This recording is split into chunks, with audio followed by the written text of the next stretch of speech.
What would you rather watch? The Mrs. Brown's Boys Christmas Special or the Who's Views Christmas Special? Well, yes, exactly. In fact, I'm doing neither. I'm off to stuff my turkey with a lovely stuffing from Harvey Nichols. That'll show them. In the meantime, it's time to join the party over at Who's Views. Merry Christmas, everybody.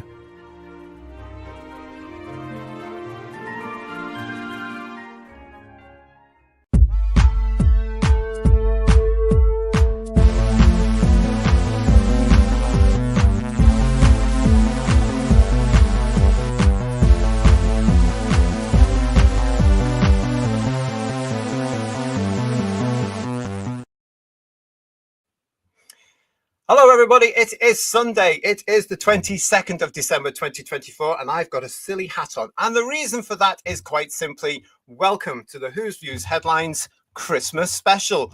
Ooh, I hear you all say. It is lovely to see you. Yes, it is your usual Sunday big show. Where else would you be on a Sunday? Well, nowhere, quite frankly, because there's nothing ever on the telly, is there? So that's why you're all coming to see us. As usual, we do have a big show for you. Oh, we have got lots to talk about within the next 6 days, possibly. Knowing the length of these shows these days, it could go on forever. I don't know. But yes, we've got lots to cram into headlines tonight because have you heard? Bad Wolf and BBC Studios have started their party. Joy to the World is on the way. The reviews are in, and we're going to be looking at them throughout the show tonight. We've also got some special elements of this particular headlines for you. Your favorite, our favorite, the ratings game is in this very show. So stay with us. And yes, just for some fun and frolics, somebody's nicked my headlines. Stay with me for that particular one, because that's going to be up for you as well.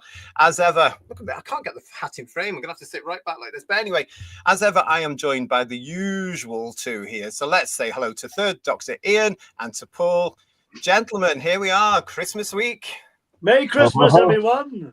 Oh, and don't they look fetching? Everyone at home, I'm doing everyone at home. He couldn't resist it, could he, everybody? Yeah. He couldn't resist. I've noticed that he's panned back a bit so you can see his antlers. I've had to pull back, yes. I get my top in as well. Often you can't see what I'm wearing, but I'm wearing the recent sweatshirt of Who's Views, yeah. So I'll lean back like that. How fabulous is I'll that? probably nod off in this angle. Don't you dare nod off, because we've got a cracking headlines. I have to keep coming in because I can't see myself. I'm doing this on my phone. I'm so myopic. It's incredible, yeah. As usual, everybody, I'd like to say a huge thank you to everybody that's been getting in touch with us. I feel silly when getting in touch with us this week at Who's Views, especially to Simon Leavesley, to Gore Vidal, Problem Being, to Boomer Doug, to Steve Braddock, Andy's Vinyl, Colin Smith, Eddie Day Riley, to Andrea, to Steph, to Smiley People, to Crystal Wiggins, to Ray Teasdale, to Raymond Williams, I Love to Be, to Gary Bryant, to Matt Enspiel, to Dirty Hamble, to Alexander Beta Werber, and to Lex Kane. Lex Kane's actually coming to join us early in the new year to do a chit chat with me. Oh, lovely. Lovely. Good. Yeah. So I'm looking forward to that, actually, because I like my chit chats, as you know. If you want to come on and record a chit chat with moi, then you can. If, like everybody else have just said hello there to, you want to get in touch with us, you can indeed. It's whosviews1@gmail.com. whosviews1@gmail.com. You can send me anything you want. You can send me pictures. You can send me ideas for stories, or just a general hello. Whatever you want to do.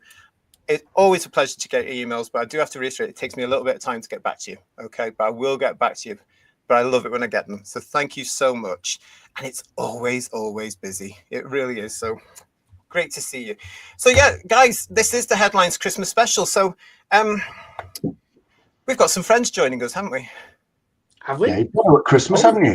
I think we do. At a Christmas party, we have to have some friends joining us. Yeah. So let's bring them on. Let's welcome to Headlines everybody in the chat. It's our very own Kirsty, the lady of the chat. It's George joining us as well. And what are the best dressed gentlemen on the street wearing this year? Well, let's find out with the lovely Emilio. Yay! Look at him, how smart he is. What a dashing figure. This is getting more like Celebrity Squares every week, this, isn't it? Really You've just taken the words right out of my mouth, Paul. I was about to say it's an episode of Celebrity Squares. Great minds. I'm going to look like this to work every day now. I'm going forward 2025. I'm wearing this every day. That's right. Vogue, we are available for photo shoots and for telling you what you want to hear when it comes to wokedom. With huge mega books for each of us. Thank you so much indeed. Well, listen, we're going to crack on because we do have a big show. Let's go and see who's in the chat as well to say hello to everybody there. Oh gosh, look at you all. It is lovely to see you. Domgo is saying the panel that dreams are made of. Steady on. Oh. And checks in the post. Okay. Legion of James is saying the party panel. Yeah, I went to a club night called the Party Panel back in the early 2000s, but we won't go there. Nice to see Kirsty adding a bit of glamour to the panel. Ooh, Mark Jones. I thought that was why Ian was here. Wasn't that why Ian was here? I can't compete with Kirsty. Good Lord. Well, excuse me, none taken there, Mark. Oh, we've got here Digby with a super chat. Digby Strawbridge, thank you so much for a super chat. You get a cracker. Here, pull it. There we go. Oh, well done. Happy Christmas, folks, and happy Humus too. Thanks for keeping this old nerd sane-ish. That's the thing, isn't it? Sane-ish, everybody. But thank you so much, Digby. The Macronon is with us as well. Merry Christmas to those who celebrate it, and happy Chanukah to those who celebrate that. Oh, well, happy Chanukah. Have I said that right? I hope so. Excuse my ignorance. I'm from Liverpool. But there you go. What else we got here? Theodore Benton is with us. Fabulous and Merry Christmas to you and everyone. Fabulous festival fun on Who's Views. I hope so. We've got some great stuff for you. And don't you all look so festive, says Steve Braddock. I've got my festive jumper on tonight too. Well, it's chilly out there, isn't it? It's blooming windy. Yeah, very windy. Yeah. It's -2 where I am. No, 2 degrees, not -2. It's not as cold as that. But it'll be -2 for Christmas, hopefully. Yeah, well, I'm not sure about that. I can't stand all the cold weather. Eddie's with us. Hello, Eddie. Merry Christmas, JT and panel, my fellow Who's viewers. I hope you're all full of Christmas spirit. Mine's 80% proof. Marjorie's with us as well. Hello to you, Marjorie. How are you? And also our resident poet laureate throughout the year and hopefully into 2025 is with us as well. Mark Milford is here, everybody. Happy Christmas, Who's Views family. Isn't that nice? It is so good to see you all. Thank you for joining us this Sunday evening. It's our last show before Christmas, but not of the year. More of that coming up in the show tonight. Still can't get over that glamorous thing. Quite honest, I'm just a bit sort of out there. Andy is saying to us, look at this. Hey, JT and panel, you look like the contestants on University Challenge. I'll have a starter for 10. University challenged. Whatever the hell that means. I don't know. We've also got Craig with us. Hello, Craig. How are you, mister? Hope you've had a good week. Evening all. Merry Christmas. And Paul Stenterford is the second on the Paulometer this evening. Good evening, everyone. Well, good evening to you as well. And Noodle Arms is with us as well. The best Christmas present would be Doctor Who. Proper Doctor Who, I would say. Wouldn't you, Noodle Arms? Oh no, he's continuing. He's tricked me. Look at this. Noodle Arms says the best Christmas present will be Doctor Who axed. Yeah. He was cunning there, wasn't he? Maybe we can ask Santa to do that when he turns up and see if he can cancel it for us. Absolutely. Yes, we are hoping, boys and girls, that our friend Father Christmas will be with us through this show a little bit later on in the show. So keep your fingers crossed that he gets time because, of course, boys and girls, he's very busy right now, isn't he? Yeah. So he's got the link if you can squeeze us in. Hello to Marcus Barry. It is lovely to see you, Marcus. Good evening and wishing everyone a Merry Christmas. And Cara is with us as well. Hello, Cara. She's obviously having a little chat in there as well. So good for you, Cara. The chat will know what you're talking about, but I don't. A new song that's available now is one that John's written. It's called Cold in York. I can verify that it is cold just outside of York as well. You are absolutely right, John. Yeah, but we're Yorkshire, so we've got shorts on, haven't we? I was going to say through and through, not like those Southerners, Emilio. No. And Raymond Williams, hiya Raymond. It's time for Noddy. It's a Father Christmas hat, thank you. The third Paul on the Paulometer is Paul Stenterford, wishing everyone at Who's Views a Merry Christmas and a wondrous new year. We have got lots planned for you in 2025, of course. And in 2025, of course, we will also be reviewing. And yes, I know you're all anticipating this, and I know I know the guys here are all anticipating it as well.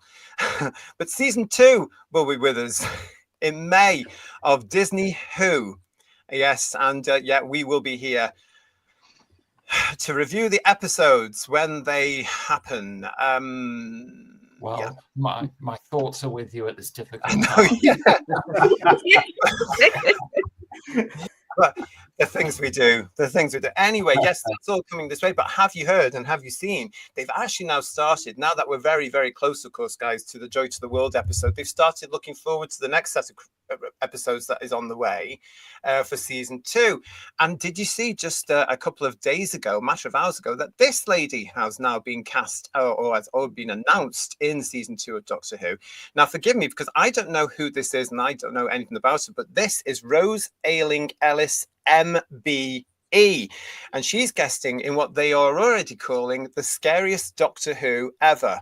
Well, we'll be the judge of that here on the channel, won't we, everybody? But the press release goes on from Russell T Davies, showrunner, saying, "We always want guest actors on Doctor Who to have fun, but Rose takes it to a whole new level. She storms in with an astonishing performance of terror, anger, and bravery in one of the most frightening episodes we've ever made." That's something to say, isn't it, guys? We're going to have to remember that, because there have been some scary elements of modern Who. I'm not just talking about Ncuti Gatwa in his underwear, but I am talking about things like, Midnight, which was quite scary, wasn't it? And for those Blink or something, Blink, and for those people of that one's age and that one over there's age, they grew up with things like scarecrows and stuff. Yeah.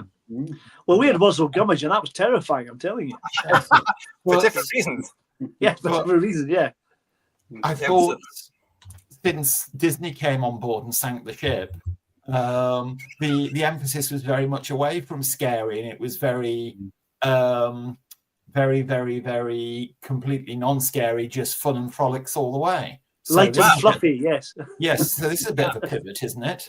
Well, yeah. I mean, we're going to have to see what sort of scariness they mean now, because the most frightening episodes for me is that the fact we're going to get 8 more.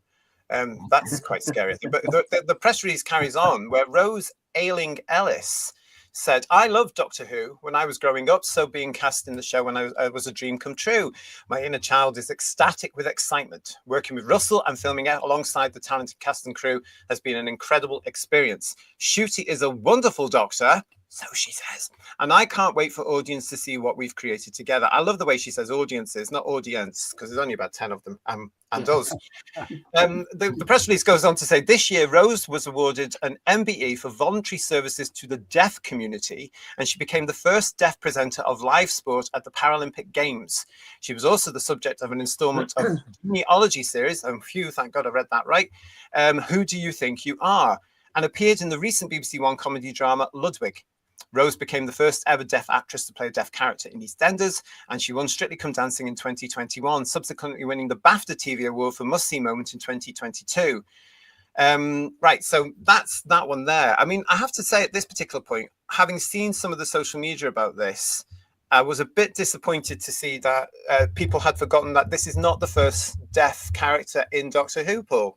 Exactly. That Peter Capaldi episode, Before the Flood, that had a deaf character in that, and they arrived with no fanfare whatsoever. They performed it, and they were brilliant. So and can we go all the way back to 1979 and Destiny of the Daleks? The actor who played Tyson was profoundly deaf. Yeah. Mm. Well, yes, that's true. He was, wasn't he? Yeah. What's his name? Barlow. Yes. God love him. Yes, that's right. He was profoundly deaf. Yeah. Yeah, exactly. So yeah, I mean, again, it's one of these things that makes me think, right, they push that element now because it's the thing to do, but Doctor Who's been doing that for years. And I mean, we used to have a show when we were kids, Emilio and Kirsty would never heard of this. It was called Vision On. And I used to be fascinated by that show. It was absolutely bloody brilliant. What wasn't Paddy Kiesel did the signing for the death on that? Yeah, that's right, wasn't one of the presenters in that a Sylvester somebody or other? That's right. That's right. Yeah. I wonder what happened to him. Has he ever been in a Hobbit, do you wonder? I wonder if he has. Yeah, I mean, yeah, but isn't it just, it's just the in thing now, isn't it? And it's sad, isn't it? Because we should be beyond all that, and we're not. Obviously, we're just not. And it's such a shame. It really, really is a shame. But yes, so she's going to be in one of the scariest episodes they've ever done, which looking at this year's episodes in 2024 won't be difficult, will it? For heaven's sake. Yeah, I've nice got a feeling. I've got a feeling that I'm sure. I've not seen her in anything, so I'm sure she's a very good actress. I hope she's a very good actress. Yeah. But I don't think.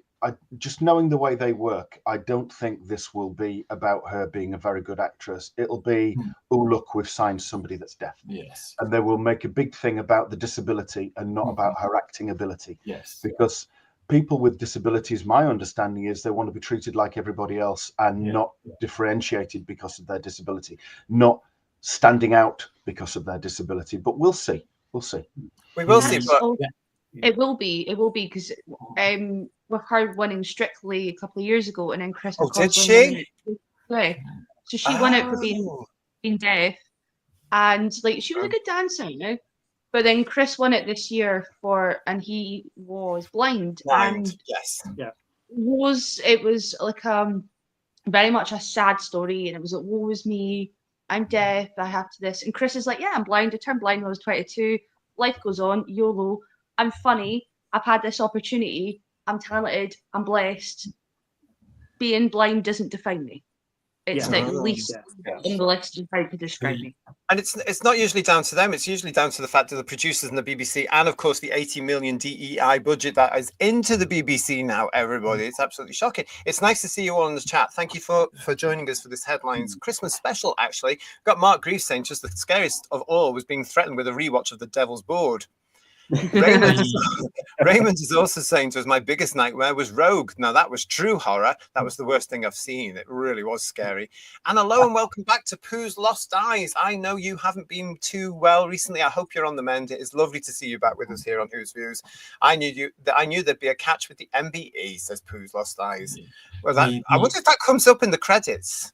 Yeah, the emphasis of that press release should be about her acting talent, her roles to date, and her charitable work, and yet all of those were secondary to her physical characteristics and the fact that she's deaf. It's such a shame. Her agent should be saying something about that, really, shouldn't she? Really, really. I think they got her on mainly because she's got quite a good Instagram following. She's relatively well known in the UK after winning Strictly, so they obviously know, you know, Doctor Who is not popular in the kind of mainstream, so getting more kind of mainstream in today's TV landscape on TV is a way to, they think they can pull more viewers in. I think that's probably. Well, they tried that with Shooty, didn't they? I was going to say, I mean, I heard stories that was one of the reasons why Shooty Gatwa was cast, because he has a huge social media following. That translated into millions of viewers, didn't it? No, I'd like to think that was just very bitchy fans, to be honest. But it wouldn't surprise me also to be honest. But the thing with what you're saying, bitchy fans, surely not. The fact is that this would have been recorded before she did Strictly, so that was a gift for them, wasn't it? Because they can tie into that. You're absolutely right. They can tie into that because, of course, season 2, as we all know, Who's Views, was filmed back to back with with the first season of Doctor Who. More or less, they had a few weeks off and then they went straight into the second one. So surely she did that one. I'm assuming she did that before Strictly, and then they went, yes, now we can tie it in with this, and we can tie it in with that, we can tie it in, and they can grab. But it doesn't work. They've had people in. It might have been probably just after she won it. If it was 2020, right. Yeah, it would have been after she won it. But, right. I think we should be worried about this Strictly thing. Because of the nature of the music and dance and current Doctor Who, should we be doing a dance routine at some point in the scary episode? Yeah. I think we can be sure that she will not be playing a baddie, because disabled people can't be bad, can they? Yes. Good point, Ian. Yeah. So, it's impossible for anybody with a disability in Russell T Davies's universe to even possibly have a bad thought. And can't they not scare children anymore because they'll invoke psychological trauma? Well, they would need count. I think their version of horror is going to be what horror is for a 3-year-old. I think that's it's like I've run out of tissues. Yeah. It is a bit concerning, but of course we're going to be here to look at it when it happens. The new series of Doctor Who allegedly begins in May 2025. Oh, and aren't we all really looking forward to that? Is this the only guest name that they've announced so far? As far as I'm aware, yes. This is the only that one that's speaks for booked so itself, far. doesn't it? The first cab off the rank just happens to be. The bar's That's set very great. low, hasn't it? Yeah. Yes. The thing about it is, I think there may be a trailer at the end of the Christmas special, allegedly, and there may be some hints who's in it from that, but we'll see. If you can wait, if you can keep to the end, you know what I mean? But, well, we'll see. Yeah, we'll see. Yeah, if if everyone can get to the end. Stephen Braddock saying to us, "JT, I'm watching tonight's show with streaming eyes. We're not that bad, are we?" Oh, I see. And a stinking cold, but I wouldn't be anywhere else. Well, that's good to know. Thank you so much, Domgo. You may possibly think that, but we couldn't possibly comment. I had that. And Virtual Baz, nice to see you. You're actually, I'd never heard of her either. I've never heard of her, says Virtual Baz. No, I hadn't. And I read the press release and I still thought, no, see, because it's not the things I do, EastEnders and all that. But it showed me what sort of audience they've managed to retain now for Doctor Who, because everybody sort of knew Strictly all EastEnders. And I just thought, oh, you know, and yet they wouldn't know Sheila Hancock, for example. You know, it's very strange, isn't it? I mean, maybe the times are changing. I don't know. Strictly EastEnders or Casualty, really, isn't it? That tends to be their main feeding ground. Well, because they're all blooming cheap. That's let's face it, they tend to be cheaper than the bigger actors these days, allegedly. Legion of James is saying, I genuinely feel bad for all these great actors who happen to have a disability. Their talent is being overlooked by the relentless virtue signaling from showrunners. It also limits their potential. Yeah, I'd agree with that. Exactly right. Yeah. No, I'd agree with that. It shouldn't matter, should it, everybody? It really, really shouldn't. Lots of you in the chat with us this evening. Great to see you. Stay with us, because we are going to be doing the ratings game later in the show, and we are going to be doing Someone's Nicked My Headlines for you as well. And yes, we are talking, of course, about... Hello, Star Whovian. See, I'm doing everything I can to put the next bit off, but we're going to have to get to it at some point. Merry Christmas, everyone, says Star Whovian. Yes, the let's get on with it. The stars were out this week, weren't they, everybody? Publicising the next Doctor Who episode, Joy to the World. And here are the stars. Yes, the star that in his own lifetime, RTD, he was there in a similar outfit to what he wore to the previous premieres. Stephen Moffat was there in the same outfit he wears to everything. They've both really made an effort to turn up, haven't they? Like that. Yeah. Do you know that everything they go to now, these are big things. You know that some press is going to be there, and they turn up the same to everything. They just look like dishevelled, slightly overweight 60-somethings now who can't be bothered. Do you know what I mean? But look at the state of them. But there's Stephen Moffat. Moffat. Gate crashed their own party, isn't it? Really, to be honest. Yeah. He was there as well, and he looked so happy about it. I mean, that really is the look of somebody who doesn't want to be there. Yeah. I'm missing EastEnders for this. This was the premiere. This was the premiere, everybody, of Joy to the World. Why do they always do premieres now? I've asked that before on Headlines. Why are they doing premieres? It's a TV show.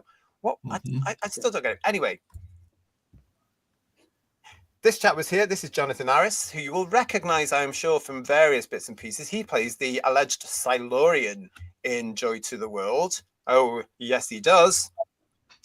Then we've got good the makeup that he looks entirely like the Silurian, really, doesn't he? He doesn't look that different, apart from not being green. Well, that's because the new makeup techniques allow the actor to actually just stretch the performance and be recognised by the audience. Absolute tosh, isn't it? Where all we want is a blooming good monster, thank you very much. Bring on the men in rubber suits, and we don't want to see the blooming actor. We want to see the rash, don't we, really? We want to see the proper Silurians, everyone. Anyway, that was him. This is, I believe, Steph De Wally, who I've never heard of and never come across, but apparently she's quite well known, and she plays Anita in this piece of in this episode. So there you go. Anyone know her? Nope. No idea. No. Is she in EastEnders as well? Is she? I've no idea, mate. I've no idea at all. And then, of course, she's in Casualty then. She's probably in one of those sort of things. If you know who, I'll look into chat in a minute. But if you know who Steph De Wally is and she's playing Anita in this, then please do let us know. And then, of course, the man of the year, the leading man, was there as well. Wearing that's restrained. He's Are very those men strange. That's a as very well? strange outfit, isn't it? Yeah, you can't see the bottom half though, can you? No, that's He's true. no trousers on, has he? That's the thing. Yeah, He's probably got stocking suspenders and high heels, hasn't he, or boots or something. Well, there he is, Mr. Gap. It's a nice outfit, though. I like the colour. It's as though he's looking in the pictures, though. He's looking a bit sort of like as if somebody said, "Would you knock it off?" Do you know what I mean? Like your mum would do before you go out. Don't make a show of me. You know. Yeah. One thing that the backdrop there, no Disney or Bad Wolf black branding, just the BBC. Oh, well Absolutely, done. yeah. Very Oh, well well done. done. yeah. Good point. Yeah. It's also not the BBC Studios logo either. It's BBC. You're right, Joe. I hadn't noticed that till you just pointed it out. The plot thickens, Who viewers, doesn't it? And it's in black and white, the logo, which is much better, which was a much better era than his is, really. But the colour in it all now, so we don't know, do we? And then, of course, you get this lot who are all there, of course. There's RTD and Moffat, along with Jane Tranter and Joel Collins, who, of course, is one of the producers of the show there. So that was them at the premiere this week for Joy to the World. Did anybody see it, though, in the press? It didn't get that much press outside. That was all from the BBC social media. Has Russell T Davies had some sort of Joker-style cosmetic surgery whereby no matter what, he looks smug? Yes, allegedly. Well, I don't know. He always has his face set to smug, doesn't he? Every time you see it. Did the switch snap as he turned it over and he can't turn it back? Oh, it's Possibly, terrible, isn't it? It's a face even his mother would want to punch, isn't it, really? Let's be honest. Less, but I mean, you know, there they were. I have noticed that the smile, actually, George, now we're talking about the smile on certain photographs does seem to have been a little bit more forced, you know, and he's got to go now, hasn't he, guys, into getting ready for the pre-publicity for series 2, because as we know now, it's not the actors now that represent the show necessarily, it's the showrunner. He's on everything now, isn't he? He's really pushing up his profile again there. Well, as you said previously, JT, the actors are now out of contract. So they are. If they come back and promote, they'll expect an additional payment for it. I'm very impressed you do watch the show. Garbage is with us. A big thank you to Garbage, who's joining us in the chat and making sure everybody is fine in there. Thank you. Lovely to see you, Garbage. Kirsty also is doing bits and pieces in there as well, I know. But Moffat said, does anyone have a bucket with that one? Paul, being off fourth, Paul Omerson, Stephen, Paul Schauflefter. Oh, I can't see your name now, Paul. Sorry. He's also noticed what you've noticed. Where's the Disney logo? It's just BBC. And Eddie is saying to us, I've seen Wounds dressed better than RTD2 and Moffat.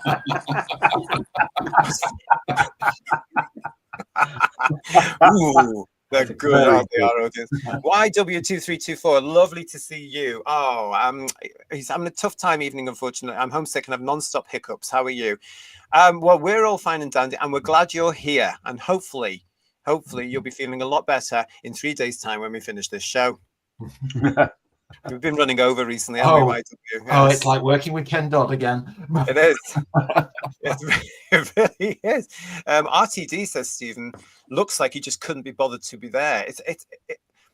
The amount of these things they're doing, it must be run of the mill for them now, don't you think, guys? It must just be sort of, it's nothing special, is it? Do you think there might be, given how well received the last set of episodes wasn't? Do you think there might be an air of let's get it over and done with? Yes, I genuinely do. I genuinely do. I've been interested to see how many people turned up for the premiere of it. When you go to a popular thing, it's packed, full house. But I bet there's about 5 journalists there. I bet that's all there is. Yeah, all of whom will be on free tickets. This wouldn't have been a paid event. Yeah. And I didn't see any of the approved fans there on this one. I might be wrong, but I didn't see any of them. We do know who was there, though, and you're right, it was the press. We're going to be coming to them in just a minute because they all wrote reviews.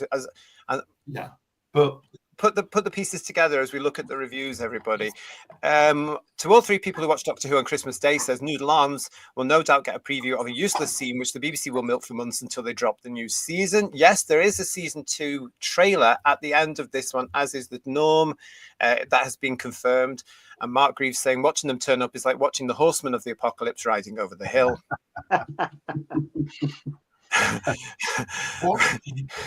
What's on BBC One directly after Doctor Who on Christmas Day? Wallace and Gromit. Wallace and Gromit. All right. Well, 5 minutes before that starts, loads of people are tuning in and see the trailer because they'll be there for Wallace and Gromit. They might do. They're still transfixed by a bullseye on ITV, though. Yes, they will be. Yeah, they will be. They will be. It's great to see you all. Thank you for joining us. We've got Philip Roy joining us as well. Philip, nice to see you. Hi, everyone. I've been here from the start, but was having some food. Well, I hope you've enjoyed it. Was it turkey and sprouts? He couldn't type because of that, and he couldn't type and scoff at the same time. But Philip, it's good to see you. Philip, of course, has got his own Doctor Who project coming out in the new year. Very excited about that. Can you release it in May, Phil, so that clashes with the full series? That'd be really good. Yeah. Julianne is pointing out, if they don't want to be there, we don't want to watch it. Yeah. It's a good point, Julianne, isn't it, really? Because, let's have a look at this. Yeah, so lots of comments coming through, but let's get on with the show now because as well, we've got a friend joining us. Oh, you seen him? Yes, and I just want to say hello and welcome back to Into the Dark here on Headlines. You wouldn't have a merchandise shop, a YouTube channel, or a meager audience to watch you whine and cry. You're very welcome to see us. What a bet. But you know what?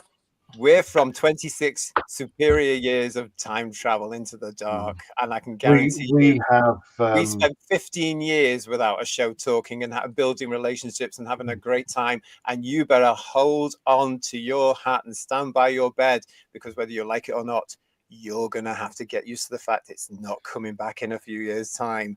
Oh yes, but you're very welcome. We come from a time with a lot more spine and resilience than I'm sure Into the Dark, and we'll be absolutely fine. They'll probably just wet the bed even more.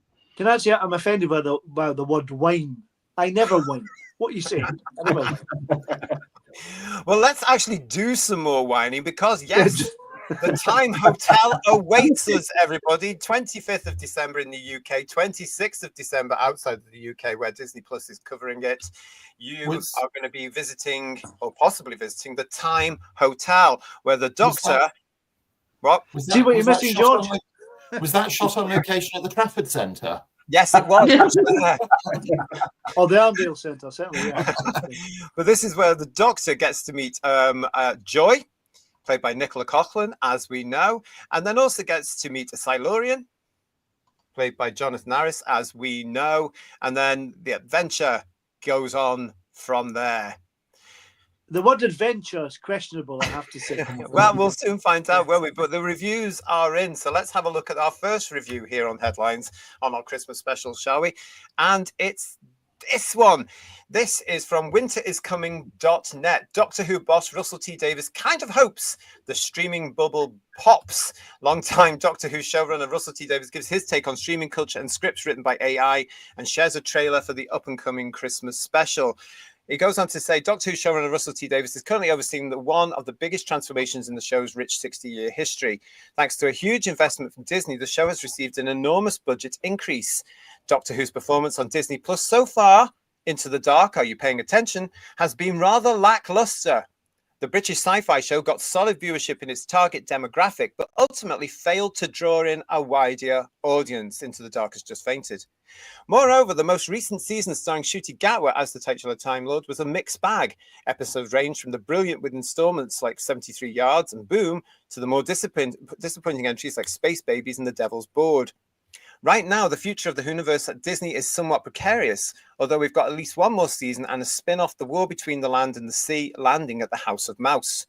Despite seeing his own show get the streaming treatment, Davies isn't wholly convinced by the concept's longevity. Looking ahead, he hopes to see television going back to making 8 p.m. dramas about lawyers or health centers or shows that teach people how to make television. As for how he sees the streaming model as fundamentally flawed, he told BBC Today, per Deadline, there are too many streamers, too much money, and not everyone is watching, so it can't be financially viable. So are grapes, I say. Yeah. The streamers are heading for a South Sea bubble, he concludes, adding that he kind of hopes it happens. In the meantime, Doctor Who continues. On Christmas Day, the show's traditional festive special returns with Joy to the World, starring Bridgerton's Nicola Coughlan. Then they go on to basically they repeat what we've been talking about in previous editions of headlines. But what do you think about what RTD is allegedly saying there, guys, about the streaming networks right now? He's trying to say they don't like his product, I think. I think he's throwing mud into the waters, because when it does get pulled, he can turn around and say, well, look, I predicted this. It's because the streaming bubble is just going to burst. Yeah. You know, Yeah, I mean, if you want actually, sorry, George. I was going to say, he's going to go on and say, you know, if the BBC, you know, actually backed it properly and put it out as a piece of drama at 8 p.m., it would have been a rip-roaring success. Right. But he can't really try and be taken credibly for that, can he? Because he's saying that the streaming bubble might work and the BBC should go on to make proper dramas and everything. But 6 months ago, he was saying the BBC was going to die. Yeah. So, you know. Also, so which is it, Ian? Also, that's the question. Yes. Yeah. But also, Ian, I seem to remember when it was announced that Disney Plus had the Disney Plus deal had happened, and it was going to be streamed. Russell T Davies was there going, streaming's the future. This is where Doctor Who needs to be. He absolutely was. But again, what he's showing here is completely showing his hypocrisy yet again. And what we've done throughout the year here on Headlines is we've actually gone and shown very, very clearly his contradictory manner. So 1 week we're reporting he says this, and then a few weeks later we're reporting something totally in reverse, depending who he's talking to. So I think it's Russell that's doing the whining, I think. Yeah. Yeah. Can I just ask, has anybody ever seen Russell T Davies and Keir Starmer together? I don't know if I'd want to be quite honest right now, because We're not at the same time, certainly. Yeah, because I wouldn't be at all surprised if, you know, if one of them ducks into a room, does the face peel, and comes out as the other.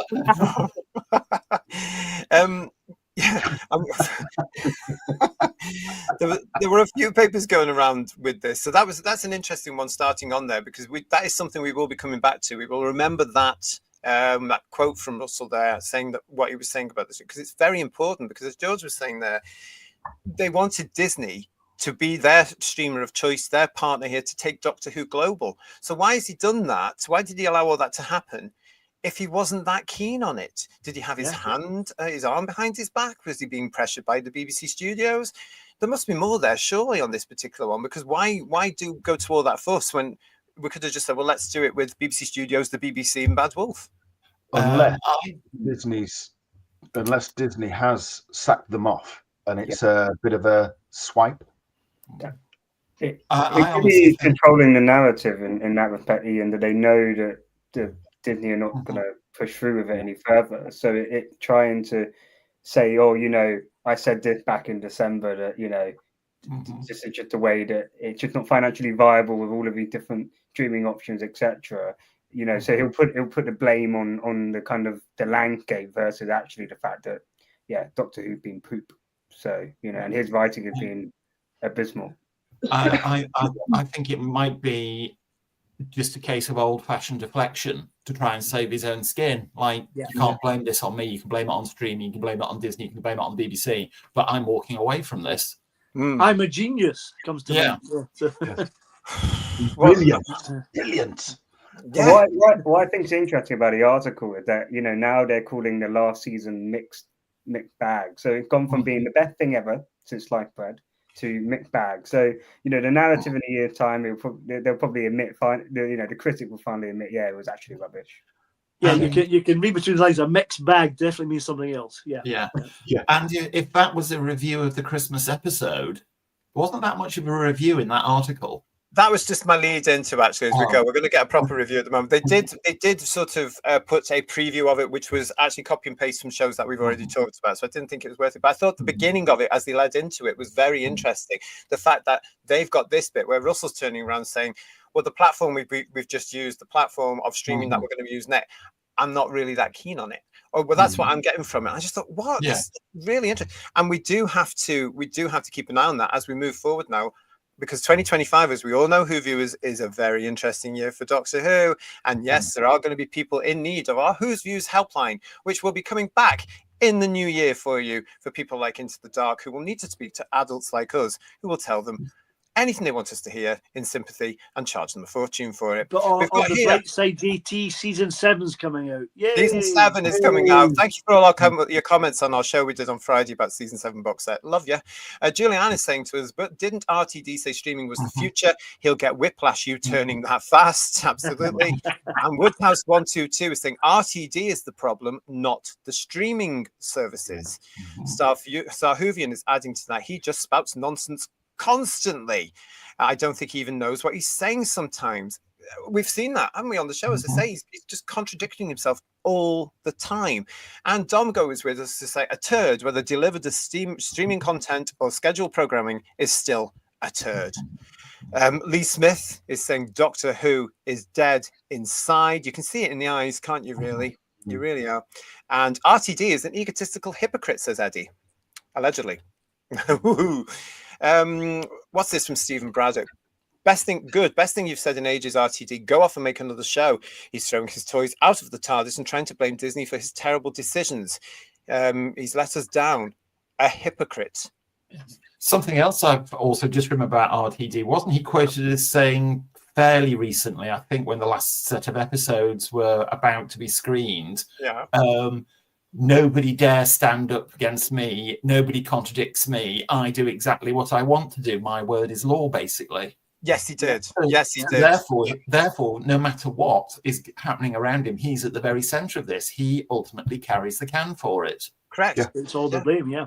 And as we've said on headlines before, and I certainly do believe, I reckon that now at this stage of his career, he's about to go out, if you like, on a massive fail. Yeah. Oh yes.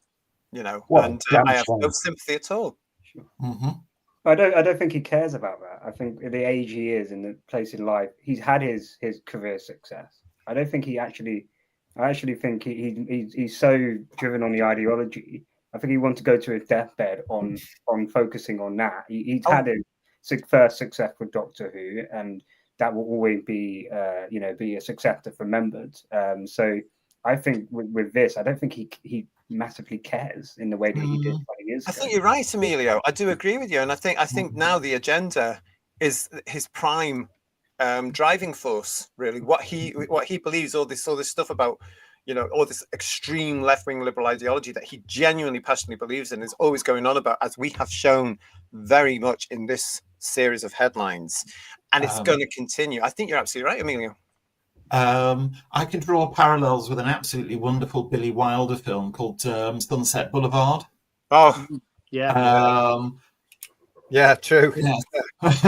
Yes. I'm still big. Television got small. Fantastic line, isn't it? I've used it myself throughout my career. We've got Digby saying the program was heavily promoted, and the program, as we, the viewers, didn't like the product. That is it. The Chibnall version was rejected by the public and the fans. So has this version been. They can't course correct now. It's far too late because the second season's in the can. Well, the thing is, the BBC had axed Doctor Who with the Chibnall version. Yes. And that was better received than the current iteration. This one. It was getting better viewing figures anyway. Don't forget, the ratings game is coming up in this show. We've got Mudcrab here saying RTD is going to use the streaming bubble as the preemptive excuse for failure. What about the OTS? Bigot lives matter. Actually, there is a point there. They do actually, don't they? Really? Well, we'll get blamed as well for it, won't we? Let's be honest. Oh, it'll be entirely our fault. Yeah, entirely. Yes. You can imagine him actually shouting at the clouds, why are they buying the season 7 Blu-ray? Why aren't they buying Deutsche the World Blu-ray? Well, yeah. And God will shout back saying, because it's shit. They prefer the old stuff. Other religions are available, Ian, okay? Just so that now. Yes, RTD is like, keep talking up whatever direction they think the wind is currently blowing. You do get a sense of that, Andy's Vinyl, don't you? You really, really do. There is that sense of whichever way the wind is blowing, they will go with it to make themselves look on the right side of history. Yeah. And John Henson, lovely to see you. Welcome to Who's Views. Great to see you. RTD is a parasite. He uses the media for his own gain. Why else did he make his crap show for his friends and not for everyone else? I have to agree with that. He made it for the small amount of people that he knew as part of this cult, and the rest of us couldn't and wouldn't get into that. So yeah, John, I do agree with that. I don't know what you guys think about that point from Joe. I think it's absolutely No, it's true. right. It's very true. Yeah. But there's another quote I've just thought of from Groucho Marx, which I think is applicable to Russell T Davies these days as well, where Groucho Marx said, "These are my morals. If you don't like them, I have others." Yeah, that is very, very good. I love it. I love it. I love it. Lots of comments coming for you on that one, and it's great to see you. So thank you for joining, because you're watching the Who's Views Headlines Christmas Special. It is Sunday, the 22nd of December, 2024, and yes, some of the reviews are in from the forthcoming Joy to the World episode. We're going to move on to the next one now, and it's from our old favorites. Thank you so much for sustaining us with lots of material throughout 2024, the Radio Times. And this is theirs. No surprise with this one, because look at this. Doctor Who Joy to the World review. A very Moffat Christmas pays off, everybody. Woo! Let's get into what they say here. We've got this. 4 out of 5 stars, everybody, from the Radio Times. And it says, it's a truth universally acknowledged, or should be, that Doctor Who belongs on Christmas Day. That's them putting in a comment. I hope you're watching, Chris Chibnall. And this year, we're getting festive at the Time Hotel in Joy to the World. Former showrunner Stephen Moffat has returned to pen the Christmas special for the first time in 7 years, for an episode that begins as a festive romp through time, but in true Moffat fashion takes a rather devastating turn.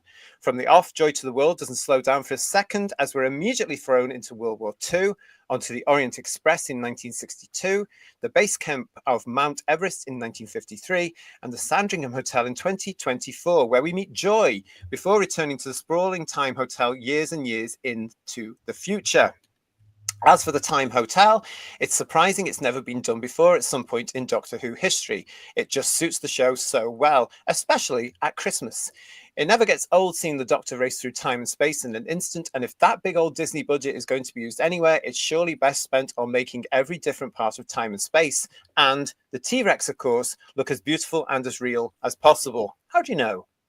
While the episode verges into the frantic at points due to having just so much to fit in, it's forgivable for a Doctor Who Christmas episode, especially one that covers thousands of years. We've got festive adventures to have, after all. The cast are also wonderful. Although guest star Coughlin is underused, Joy is still a nuanced and fleshed out companion in her own right, something that's not easy to pull off with an ensemble cast in a standalone special clocking in at under an hour. We already know Gatwa is a marvel, and it's a joy to watch him back on screen. Oh. Somehow, after gorgeous performances in season 14, write in if you spotted them, we'll still get to see a surprising new side to his Doctor that won't be forgotten in a hurry, in a back and forth between Gatwa and Coughlin that will keep fans glued to their seats. But rather unexpectedly, it's Steph de Wally who steals the show as Anita, the staffer at the Sandringham Hotel, with a genuinely beautiful sequence of television. Publicity around the episode hasn't focused much on her character, maybe intentionally, but in the space of just a few minutes, she and Gatwa create a spot of magic that feels straight out of Moffat's era as showrunner. In fact, as you would expect, Moffat's signature is all over the special. The bold concept, the in-jokes, the returning villain, and most of all, the heartbreaking twists. But largely, that's a good thing, and Joy to the World just works as a Christmas special. Although naturally, you're going to have to get the family to pay attention. It's fun, witty, captivating, and quintessential Doctor Who at Christmas. That's not to say it's perfect, though. The ending will require a bit of generosity from the viewer as it attempts to wrap everything up into a neat Christmas gift, and the final scene particularly might provoke a few eye rolls. Like the previous season. A larger point is that there's a big emotional moment towards the end that will likely divide viewers. Here we go. Here's the warnings. Maybe even feeling insensitive and jarring to some. It's something that will hit home for many viewers, and it's hard to say whether it was entirely necessary. It'll be interesting to hear the conversations that Moffat and showrunner RTD had around its inclusion and the decisions they made regarding it. Overall, though, Joy to the World is a stellar addition to the roster of Christmas specials that will return to you in years to come. Moffat claims it could be his last contribution to Doctor Who, but considering the fun he clearly had writing it, we'll take that with a pinch of salt. I bet you the ending involves the birth of Christ. Yes. Yeah. Because they were going on about this answer to everything, wasn't it? The answer to everything. I bet you that's what it is. Can I just say I actually agree with one point in that Radio Times article. There are some absolutely wonderful performances in season 14. Tom Baker, Elizabeth Sladen, Louise Jameson, Peter Pratt, Michael Spice. I can't take a review seriously if it refers to Gatwa's first series in that way, that he was doing some fantastic stuff, because we all know he wasn't.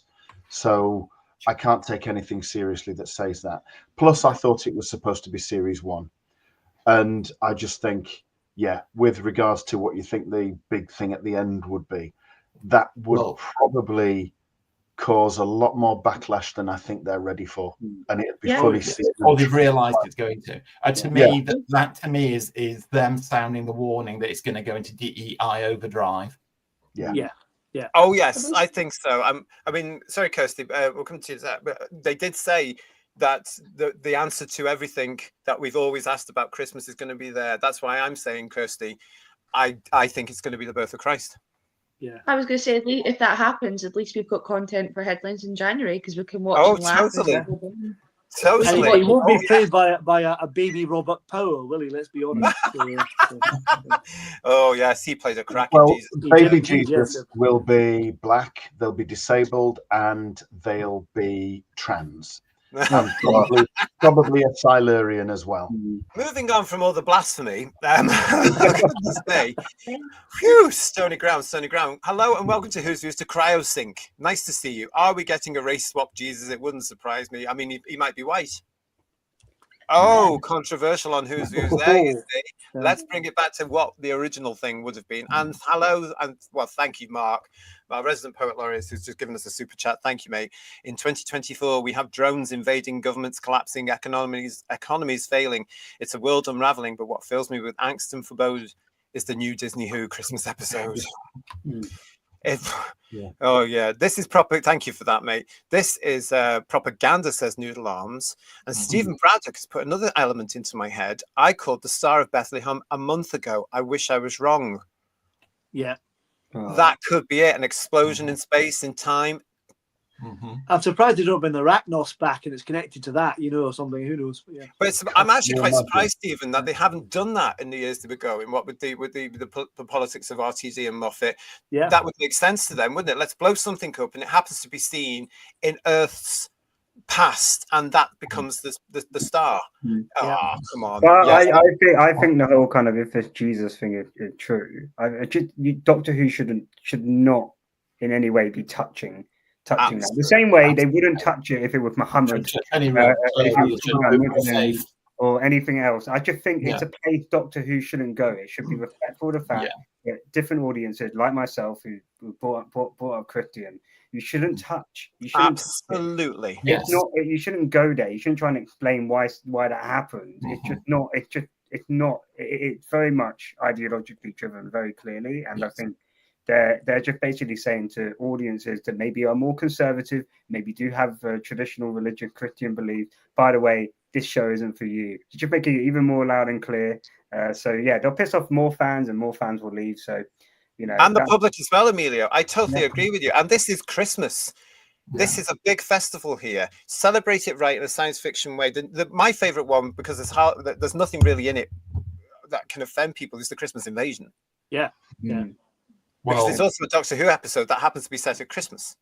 Or like a Christmas Carol, right? That's that's a play on Carol, but that's a fun way. I just think when you start going into kind of religious territory, if we looked at the Impossible Planet and kind of the way they dealt with Satan, but that was done in a very, very broad range, the devil across loads of religions. So that was done in a tasteful, really good way.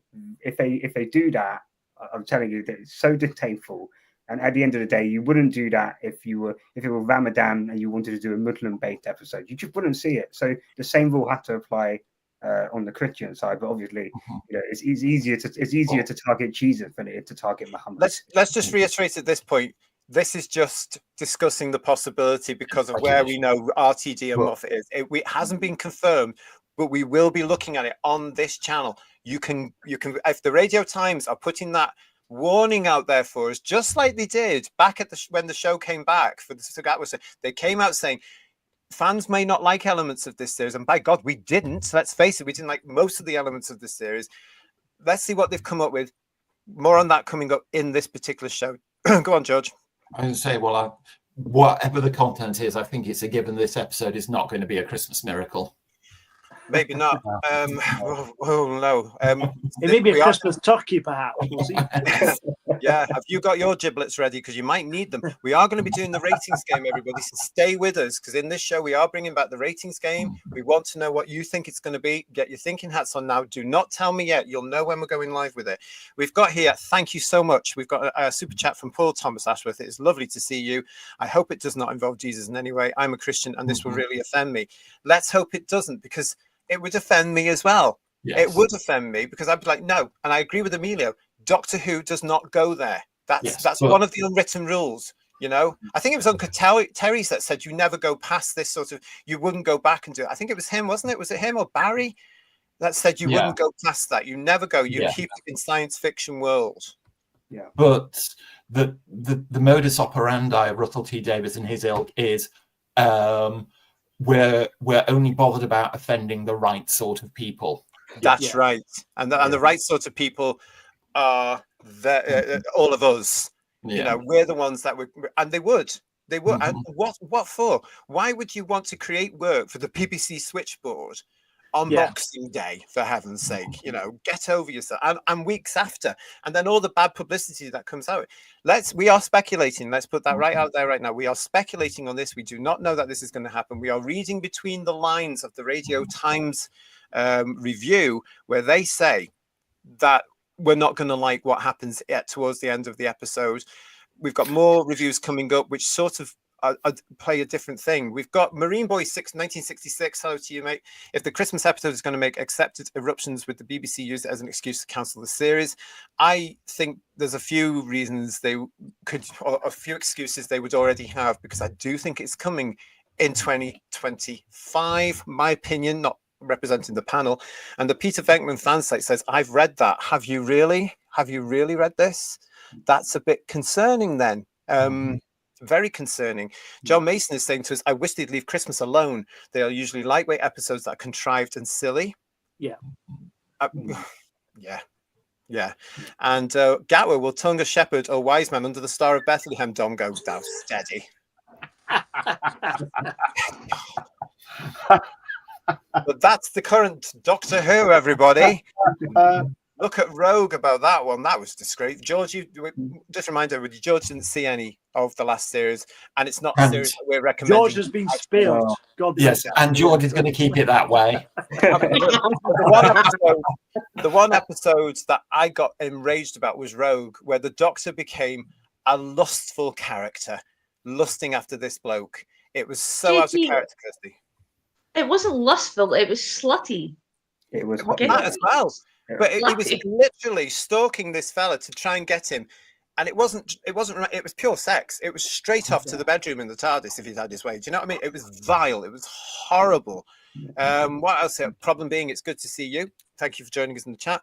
Tired of their effing conversations. It's not a conversation. It's a lecture. And Steve Braddock saying to us, I have no interest in watching this story at all. They haven't shut up about it. I feel like I already have seen it, and I'm not even going to watch it. You don't really need to as well, either, because we're going to be reviewing it. Come and watch us moaning about it. I've got this feeling we will be moaning about it after these reviews. I honestly think. Just on the review, JT, what I thought was interesting is how they were kind of highlighting how it's going to be so fast-paced, and basically it just sounds like, and I rolled my eyes when I was reading it, is it just going to be another throw loads of toys, shiny toys at you, so that you don't notice how crap maybe the plot is and how the lack of substance to the episode. It just sounds like it's just going to go a million miles per hour, and you'll forget anything that happened come the end of it, but you won't think about it. You may not get annoyed at the end, whatever the ending's going to be, because it just whizzes through really, really quickly. It's just like what happened to a slower episode. Everything has to be 100 miles per hour. It's just like the guy said, you can already in your mind picture what the episode is going to be. That's because there's still episode, isn't it? Yes, it is. Yeah, but it's going to leave loads of things unresolved, and a load of questions do not make sense. Like I said, and they'll tell you that everything on Doctor Who Unleashed on BBC Three. Because here are the bits you don't understand. Here's a list. But they're convinced, Emilio, that your generation and Kirsty's generation have the attention spans of a gnat, because that's what people of your of their circles of your generation have told them. Oh, we need to fast forward the original Doctor Who's. Oh, we need it in colour. Oh, this is boring. Because it's them. They've listened to a minority. They've said they've had reports that have said that your generation are useless at this. I don't believe that necessarily. I think they've just spoken to selected people who moan about having to get up for work in the morning. Do you know what I mean? And they're not representing you guys properly, because you guys come on here all the time talking about Doctor Who from the 60s, 70s and 80s, and you get through it. So why can't the rest of your generation? Why do they have to be pandered to? I think this is the dark invasion of Earth. Can I just say that now? I think this is a great. I think this is a great injustice to a generation now, because they have pandered to them and they've made them into what they think they actually are. I think it's shocking. The Macronon is saying to us, "I'd rather watch Tom Baker's 1 minute Christmas message to the fans than a Rwandox Christmas special." What a lovely little message to the fans that was there as well. That was if you haven't seen it, go and see it. If you go on, sorry, Judge. It's 50 years this week since Tom became the Doctor. Yeah. And 50 years on, he's still the Doctor, and what a star. If you haven't watched that 1 minute, go and watch it. It's absolutely wonderful. Yeah, and if you want to know where it is, you can find it on our Who's Views Facebook page. If you want to, it's there for you there. We shared it there. Ron Sapp is with us. Hello, Ron. Wouldn't it be funny if RTD was watching Who's Views? It'd be bloody hilarious. But if he was into the dark, I bet he is. If he was there, then you are very welcome, sir, to come and chat with us here on the show live. I've got a few friends that would love to have a word with you as well as this lot, I can tell you. It's great to see you all. Demorpin is with us as well. Nice to see you, Demorpin.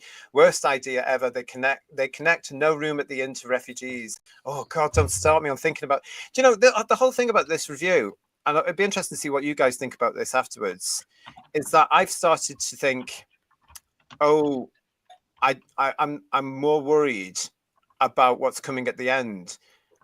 And I'm just like, you know, oh, am I going to be paying attention to the episode fairly? Because I'm worried what's coming at the end. Yeah. No. I think if they really go there, they will kick over such a hornet's nest that I don't think the BBC will be able to cope with it. I just think they'll have this huge shock that they're not expecting, because they think they can do anything, they can get away with anything. And Russell T Davies has got form because he did the Second Coming, which basically reintroduced Jesus and then killed him and God off. That was it, a world without religion. So we know he hates religion, allegedly, and we know he's certainly an atheist because he said so. Yeah. So he's not going to do anything that's going to show anything like that in good light, is he? You wouldn't have thought so. Moffat's sort of on the same. We will soon find out, because Joy to the World is on its way over the next few days. Yes. Thank you so much, Mark. Mark Greaves, for your super chat. Really appreciate it. He says, I'd rather watch George Papard play the Aquamaniac from the A-Team than watch that stupid arse-clenching Silurian. So would I. I mean, if you watched our Silurian shows where we celebrated the Silurians and Sea Devils a few months ago, you'll know that none of us are really keen on the new look Silurians. I still get offended that they're called a Silurian. Yeah. It's not a man in a mask and a rubber suit, is it? That's what traditionally Doctor Who should be. I'm so. There's such an iconic design. Why they changed it, I don't understand. And they did it deliberately. Yeah. But Mark, thank you so much for that. Really appreciate it. And Timkins, main reason to do stuff like The Star is the worst part, which is just the writer feeling smug to themselves, like the Planet of the Dead. What really happened at Easterline? Yeah. That's the one where the Doctor sold the last room, didn't he, or something like? Oh, he got the last room. Remember? Yeah. Things like that I don't like. Yeah. They have no place in Doctor Who as far as I'm concerned. I don't like them. Macronon is saying to us the best Christmas special was the one with Michael Gambon. That was very clever. That's the one that you were mentioning, Emilio, there. It's the Christmas Carol, isn't it? And Digby Strawbridge is saying, I think generally Doctor Who should steer clear of Christmas broadcast on Christmas Day. Just don't make Christmas the subject of the show. Yeah. Yeah. If anything, it's good if it's like just in the background, like it just, you know, there's an Earth-based story and it just happened to be, you know, as a Christmas and in the background. But I agree. Once you make it the kind of main point, I think it should be just be focusing on writing a very good Doctor Who episode. And that's the most important thing. It shouldn't have to be silly and light-hearted. It should just be a great Doctor Who episode, and especially knowing that more people are probably likely to be watching on TV. So if you really want to sell the audience to this new Doctor Who is great, then put out your best episode on Christmas Day. That would be my if I was showrunner, that's what I would focus on, is put the best episode out if you're going to get the most viewers, so they'll come back and watch the next series. Absolutely. Yeah. Like that. Sadly, it's too late, Amelia. Far too late, really. But, Also, it's just occurred to me that if this episode is going to take swipes at the Christian faith and all the Christian iconography, it's jaw-droppingly crass of the BBC to put it out on Christmas Day. Yeah. Well, look at the BBC in its current state, though. Do you know what I mean? They're being progressive and inclusive to other religions by bashing this one. They'll go for the easy homegrown one, as it were, won't we? As we know that, but the time one will that tell. it Always does. Yeah. Lex is saying to us, fantastic Tom Baker video from Tom. Excellent. As I say, if you want to see that, we've shared it onto our Facebook page. Go and have a look at that. I've also dropped it in the chat, and it's in the link. Fabulous. There you go. Don't watch it yet. Stay with us here on Headlines, because we've got more coming up for you, including some more reviews of the episode. Paul Seeley is with us. 5 on the chronometer.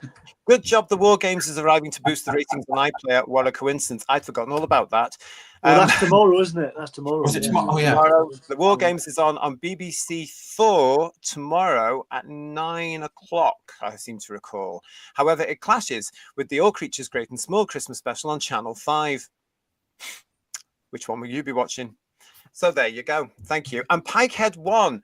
Do you think the Radio Times are just making things to make people watch to see the controversial ending? Maybe they are trolling. Oh, what do you think of that, guys? No, they're just desperate, I think. That's all. Yeah, I think it's more desperate. I did read a few other reviews, and they again, it may not be referring to some more crying happening in the episode. So I'm not sure whether they could be referring to something completely different, and maybe it doesn't happen. But I don't know. The rumors seem to be out there, so you know, maybe there's some truth, if not the full truth, some truth in it. But yeah. Looking forward to more crying. It's not going to be a silent night. Aren't we all? I got the impression there was more than a hint of damage limitation in that Radio Times article, that they know this is going to get ripped to pieces, because, as we know, the public mindset at large has changed considerably since this was filmed to when it's come out for broadcast. And they know that this is going to cause a backlash. And I think the way that article is constructed is trying to head it off at the pass a bit. Oh, well, that would be interesting. That would be interesting. I want to say hello to Atom Arabilis, who's joined us, and also to Paul Rose there saying, RTD, if you are watching this, please bugger off. This channel is for fans of the show. Thank you. Well said, Paul. Lots of you in the chat with us as usual, so thank you so much. We're going to move on to another one now, and this one is from Games Radar. Have a look at this review of Joy to the World. Doctor Who 2024 Christmas special review. Shooty Gatwa is as magnetic as ever in this delightful festive treat. 4 out of 5. This is by Emily Murray of Games Radar. Let's have a look, see what she says.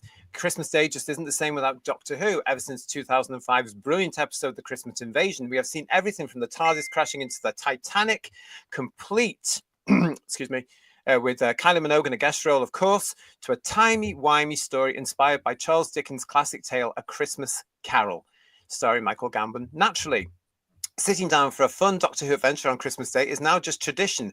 We'll never forgive the Chris Chibnall era for moving it to New Year's Day for a few years.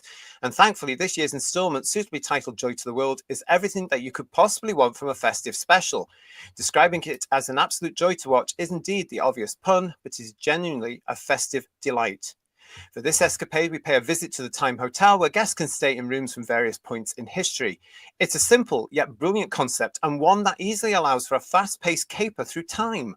The Doctor makes good on his premise, opening up hotel room doors to a wide range of landscapes, from the elegant Orient Express to a vast plain dominated by dinosaurs, all of which are magically brought to life on the screen. Admittedly, whilst the idea of the Time Hotel is undoubtedly genius, the threat of this episode is barely sketched out.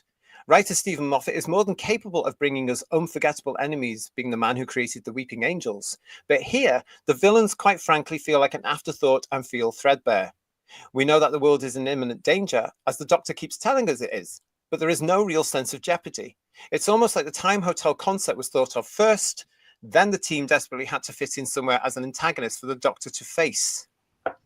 However, what Joy to the World lacks in peril, it makes up for in charisma. Star Ncuti Gatwa has already proven himself more than worthy of stepping into the Time Lord's shoes in the show's first season earlier this year, but this special serves as a reminder of his incredible talent. What show were they watching? What season were they watching? Sorry. Stepping onto screen, beaming as he offers hotel guests a toasty and a pumpkin latte, his charm is infectious. It's no wonder so many characters drop everything to help him out. But where Gatwa really shines is in the episode's more emotional moments, surprise, surprise. Whether if it's his words faltering as he remembers former companion Ruby Sunday, here we go, or his eyes welling up with tears as he reflects on something painful, a reminder that even the festive season isn't without agony. Gatwa's Doctor wears his heart, two hearts, on his sleeve, with the star always delivering an earnest, open and affecting performance which not only continually steals the show, but allows us to instantly bond with him. It also means that we believe in his instant connections with other characters, from Joel Fry's humble hotel worker, Trev, to Stephanie DeWally's no-nonsense manager, Anita. In fact, the scenes the Doctor shares with Anita are easily some of the best in the episode, overflowing with chemistry. If it's possible to have more of Anita in the future, that would be very much welcomed. Coughlan's Joy is also a standout, taking everything thrown at her easily in her stride, whether it's dinosaurs or two doctors arguing with each other. If you are familiar with the actor's work in the likes of Derry Girls, you will already know that she is a capable performer, bringing all of that emotional vulnerability and comedic chops that she is known for to Joy. As the credits start to roll after quite the audacious final note from Moffat, you will be left wishing that the adventure hadn't ended, wanting to spend more time in the company of the Doctor, Anita, Joy, and co. In fact, Joy to the World is exactly what you need on Christmas. A funny, festive watch that makes you feel warm, but has enough emotional poignancy to possibly bring a tear to the eye. It's exactly what we asked Santa for. So that's slightly less worrying, isn't it? If Ncuti Gatwa is so magnetic, why can't he attract an audience?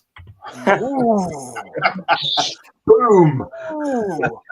Oh, well, if you have the answer to that, then get in touch with us. whosviews1@gmail.com. whosviews1@gmail.com. Goodness me, Russell, if you're watching, whosviews1@gmail.com.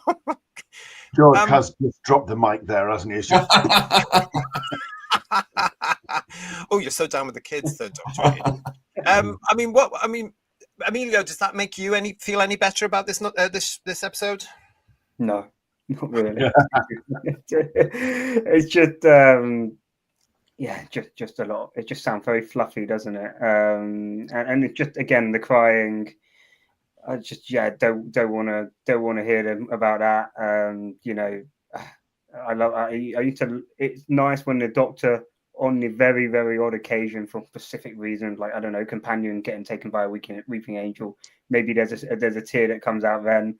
But if you're going to be, crying every time, and also to say that this idea from Moffat is completely original, well, it's not really, because the hotel kind of setting, you can use the golf complex from that. The kind of two Doctors talking to each other, again, it's from a Moffat era. I think it's the Rebel Flesh, the Almost People, where you have Matt Smith and basically talking about the Ganger Doctor, exactly. So it just sounds like another kind of Moffatism rehash of what we've already seen before, rather than anything that's original, new, or creative. But they'll try and market it as this is the best thing ever, and it's completely inventive. It's probably more inventive than anything that RTD can come up with. So in comparison, probably if you were just comparing the two, then definitely. But not not getting me excited. Let's say that, JT. Well, can I say that the multi-doctor thing with the same doctor's been done to death? They did it with Tennant, then they did it laterally with Jodie Whittaker when they had 3 of the bloody doctors, which was awful. Do you remember that, Ian? I certainly do, mate. I was trying Trying not to desperately remember, with the help of therapy, expensive therapy, through the helpline here, and it is expensive to get over it. And you've just taken me right back to square one. I'm sorry. I've traumatized you. I do apologise. How and could it's you really do that Christmas to as him? well. I do apologise. Yeah. So. Obviously, it's now getting very dangerously close to that time, everybody. Sorry about this. The number is out there for headlines as well. Goodness knows who this is going to be. Let's find out, shall we?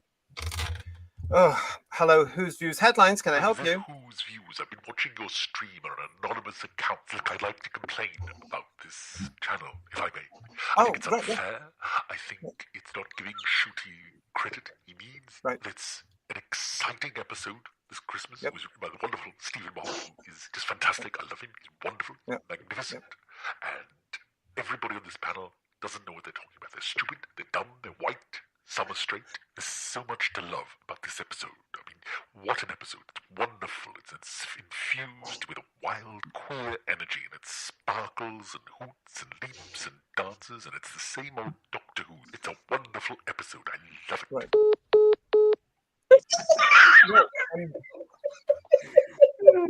I'm not sure who that was. Was that the King? Was that King Charles? I'm not sure who that was at all, but thank you for phoning in, whoever that was. That is the problem, as we get nearer to the new episode reviews. We do tend to get people phoning in. But there we go. Well, thank you for that, everybody. I'm not sure who the hell that was at all. But there we go. Listen, we've got somebody else who's coming on now that I think might be a little bit more friendly to us. Now, this is, of course, the Christmas special. Who else would we get to come in and join us now? But it's the one and only. Let's see if he's coming through. Let's see if he's coming through. Father Christmas, are you there?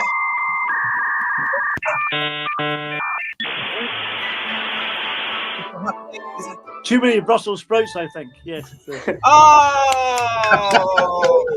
Hello, Father Christmas. How are you? Can you hear us? We can't hear you. My God! How's that? Is that better? Oh dear oh me! There's so much going on. There's music. There's all sorts of things. My word, there's lots of work going on in the workshop, as you can hear. There's just, I'm so sorry about it. Could you keep that noise down, please? I'm so sorry. Don't apologize, Father Christmas. We know you are so busy. It's wonderful to see you all here, and it's so lovely to see the. Oh, excuse me. Wait a minute. Look, could you keep it down? Sorry, mate. Thank you. Yes. Wonderful to see you all here. My goodness, it's the Whose Views panel. It's wonderful. The Who-tastic panel, isn't it? That's what the branding says, isn't it? Yes. It is, absolutely. But listen, Father Christmas, thank you for taking time out of this very busy time, because we know you are busy. I am.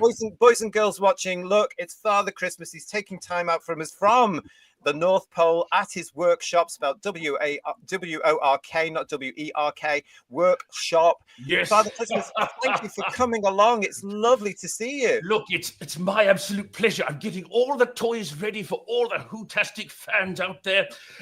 Excuse me, and I've got a little concern. If I could just share it, though. I've just got something here I need to show you. Now, I've got this here. Now, I was going to distribute these things. And I'm told they're very popular, but somebody told me they're a little problematic now. Is that correct? I'm afraid they are, Father Christmas. Why is that? Complaints. Why is that? Well, because it's no longer the one that's being used, because they changed it, because they were concerned it could be used or it could be a weapon. A weapon? Oh my! We'll have to excuse me. We'll have to.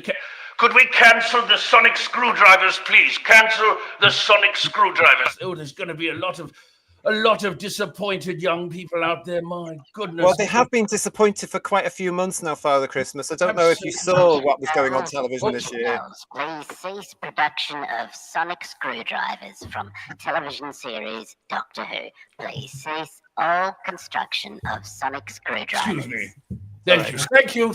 Oh, my goodness gracious. Yes, so that's a shame, isn't it? Never mind. We'll have to find a replacement. Perhaps the Shooty Gatwa dolly. Well, I'm afraid it's not very popular. Nobody's been asking for it. I've been getting a lot of letters from children asking for toys this Christmas, and there's no sign of them. I've got a warehouse full of them. Oh. It's very sad. Not to worry. But anyway, how are you all? It's so wonderful to see Third Doctor Ian. How are you? You love this. Hi, Santa. You love your John Pertwee, don't you?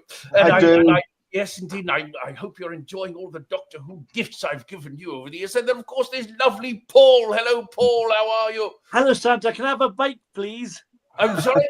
Can I have a bite, please? Oh, I thought you said, can I have a bite? I thought, my goodness gracious me. Whatever you... Well, I thought it's Christmas, rogue. I have the mistletoe handy if you're interested, yeah. I thought it's rogue all over again. And we've got Emilio.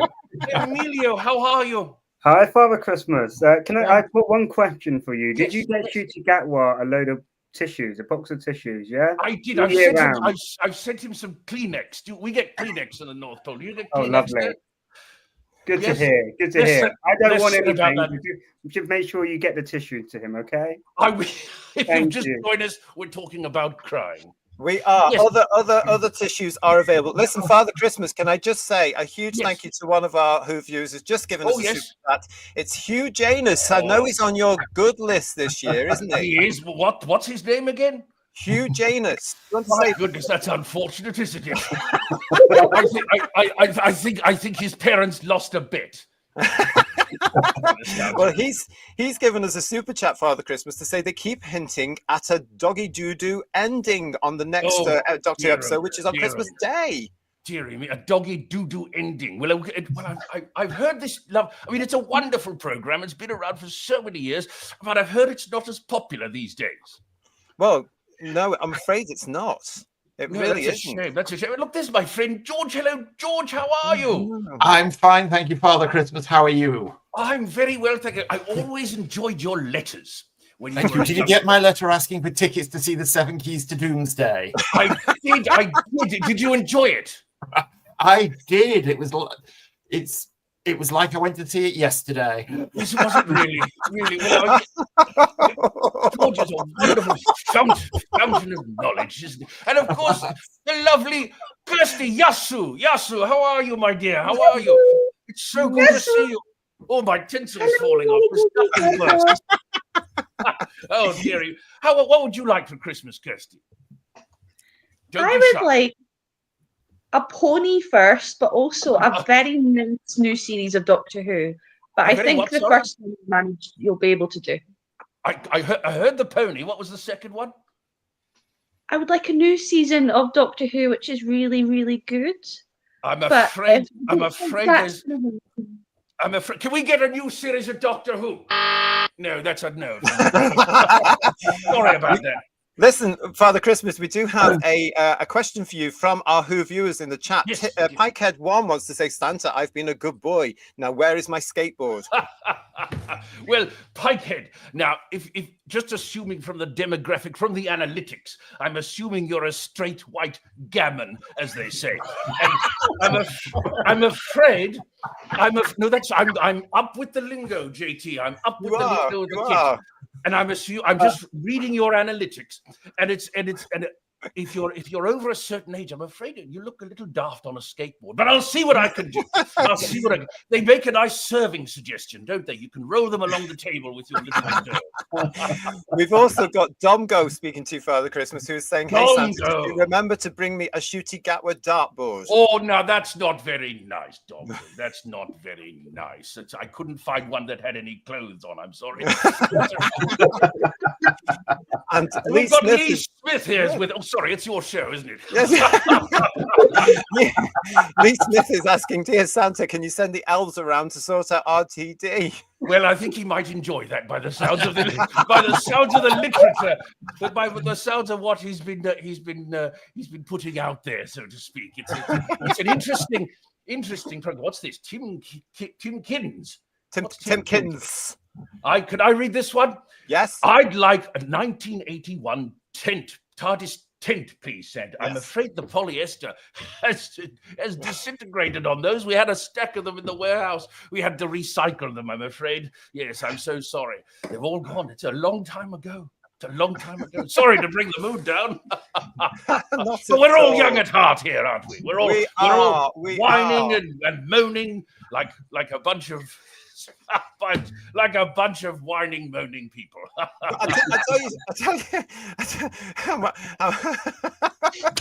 tell you one thing we've got. You have got something special in your sack for us, haven't you, Father Christmas? Well, I thought you'd deliver. Oh yes. Now I've got. Jay, by the way. I've got a million lines and I can't use any of them. No, you can't use them. Now we've got. Yes, I'd just like to let whose viewers out there watching. I hope you're watching. Like, share, subscribe. Well done. First special gift is for all the lovely Who's viewers for being brilliant and tuning in and supporting this wonderful channel and subscribing throughout the year. If you look down is it in the description box? If you look at the description of this wonderful video, you will see a link. And this link is to, drum roll everybody, the Who's Views 2025 Annual, absolutely free. That's right, I hasten to add, absolutely free to avoid any infringement of copyright. No money has changed hands whatsoever, apparently. And you can go and have a look. There we are. Look at that. The Who's Views Annual 2025. Isn't that exciting? Yes, there we go. Let's have a round of applause for that. Now, Father Christmas has just magically sent me all that. It is available to you also on the community tab here on the channel. I'll put it in now. You can go and have a look at our brand new Who's Views Annual 2025. It's just for fun and it's just for you to say a huge thank you from myself and the Whotastic panel, all of us as the team, for supporting us through 2024. It's there for you to download. Isn't that right, Father Christmas? Can I just say I find it highly offensive that somebody's taken the decision to race swap Shooty Gatwa on that cover. Oh, dearie me. Oh, no. So it's, and JT, you haven't told me, there's a little other thing. You haven't told me what you want for Christmas first before I go to the next item. What I want is just to have a lovely, restful Christmas and a happy New Year. That's all I'm up for us and everybody watching us. That's what I'm after. Wonderful. If you have a Mercedes Benz around, I'll have one of them. Well, I'll see what I can do. We've also got another announcement, JT. I've got another present for everybody. Shall I tell everyone about it? Well, can you magic it over to me and we shall show them? Are you ready? I'm ready. Go on. 2, 3. There we go. Yes, that has now just arrived here. That's right. JT Towers. Yes. Throughout this year, we have been mentioning and we've been featuring, and indeed he even came onto the show, Mr. PHILLIP Roy, who is in the chat with us this evening. Oh, now, hello, Philip. How are you? Sorry, JT. No, PHILLIP is very, very busy at the moment putting together his own Doctor Who film. It's called Doctor Who Meets the Scorpion. We have, of course, mentioned it several times. It's coming out in 2025. As I say, PHILLIP has joined us on the show. He's also in the chat with us tonight. And I'm delighted that PHILLIP sent Father Christmas, who's just sent it to me, an exclusive just for the panel and just for you. Ladies and gentlemen, boys and girls, I am delighted to say for the first showing ever anywhere, just for you for Christmas, is the brand new trailer for Doctor Who Meets the Scorpion, which drops officially on their channels and their social media platforms this Christmas. But this is for you. Have a look. Roll VT. I'm the Doctor. I'm always running. I'm always fighting. I never stop. I never stop.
done.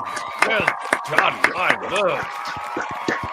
There we go, everybody. Thank you. A huge thank you to Philip there. That was the exclusive world premiere of the brand new trailer for Doctor Who Meets the Scorpion. We will be covering a lot more here on the Who's Views as we go into 2025.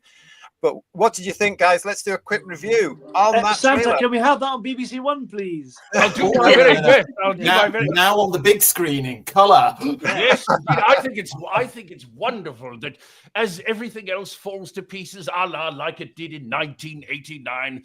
I'm old enough to remember, you see, and everything's the same as it was then, except all the fans seem to want to get rid of the damn thing. But I think it's wonderful. I think it's wonderful that the fans are now creating their own. It's democratizing content, and it's a new wilderness years. Yes. We've got an awful lot of people from the chat looking at this as well. We've got Paul Stenterford as well saying to us, this is an amazing trailer. I can't wait to see that. JWC Reviews, good to see you. Looks pretty damn good. Excellent trailer. We've got also Mudcrab saying to us, wow, the annual is amazing. Well, I'm glad you enjoyed that press, Mudcrab. Thank you. We've got Neville saying to us, well done, Phil. I'm more excited for that than I am for the new series. Yep. Domgo was saying that looks actually amazing. We've got Pikehead1 saying the twins from The Shining at the end. Ooh. We've got brilliant Philip from Pete Harrington. Nice to see you, mate. Demorpin saying brilliant. Look at this, Philip. This is all for you. Mega the Extremist is with us saying that has to be the same exact synthesizer that Malcolm Clark used on the Sea Devils. A round of applause. Tribute to Malcolm Clark, yes. It was lovely, yeah. A round of applause from John Mason there for you, Phil, as well. Well done, Philip. Stunning work, he says, John there. The trailer looks great, but why isn't the Doctor crying? Says Terrified Monk. Fantastic trailer and awesome sound effects. The sets are brilliant, says Eddie. This is great stuff for you. Whereas we got the Daleks look like proper Doctor Who Daleks. Pikehead1 again wants to know, where did you get all the 70s clobber? Is that from my wardrobe? What else we got here? Nice vintage sound effects. There's Robert Payne. Stephen Braddock, thank you so much, Santa. The best Who present all year. And the Legion of James looks absolutely brilliant. Loving the soundtrack sets and the whole vibe. It does. It did look good. It did look good, but didn't seem diverse enough for me. It didn't seem diverse enough. Telephone call for Mrs. Claus on line 3. Telephone call for Mrs. Claus on line 3. Sorry about that. Don't worry about it. Phil is in the chat with us as well. Phil, all the comments for you. Congratulations and a huge thank you from me for letting us have that exclusive world premiere on your brand new trailer. We will be playing it again in this show. Ooh. All right, so you can see it again. So stay with us. We've got still a lot to come for you. We have got the ratings game just around the corner for you. Lee Smith is saying groovy music. Oh, I love that word, groovy. Groovy. I haven't heard that word for a long time. I haven't heard it since Joe Grant, Father Christmas. Yes, wonderful Joe Grant, Katie Manning. What a wonderful actress she is. Merry Christmas, Katie. Yes, love you here. Everybody loves that lady. She's wonderful. 10 out of 10. From Lex for the excellent trainer, with Mark Milford saying, well done. Lots and lots of appreciation for that. But this is on the way in 2025. Kerr Avon, it's nice to see you. Hey, is there a new Doctor now? You might think that, and none of us can possibly comment on that because it's a DR rather than DOCTOR. It's a DR. Like the pushing one. Mrs. Lisa Pertwee, it's lovely to see you, my darling. How are you? That was really great. It was, wasn't it? Well, guys, initial reactions then, come on. That was the most Doctor Who feely thing that there has been for many a year. Okay. Yep. Amelia, what did you think? I loved it. I mean, I loved the trailer, but I loved the end specifically. You know, that's what you call horror. That's great. If only they could do that in the real show, that'd be brilliant. Yeah.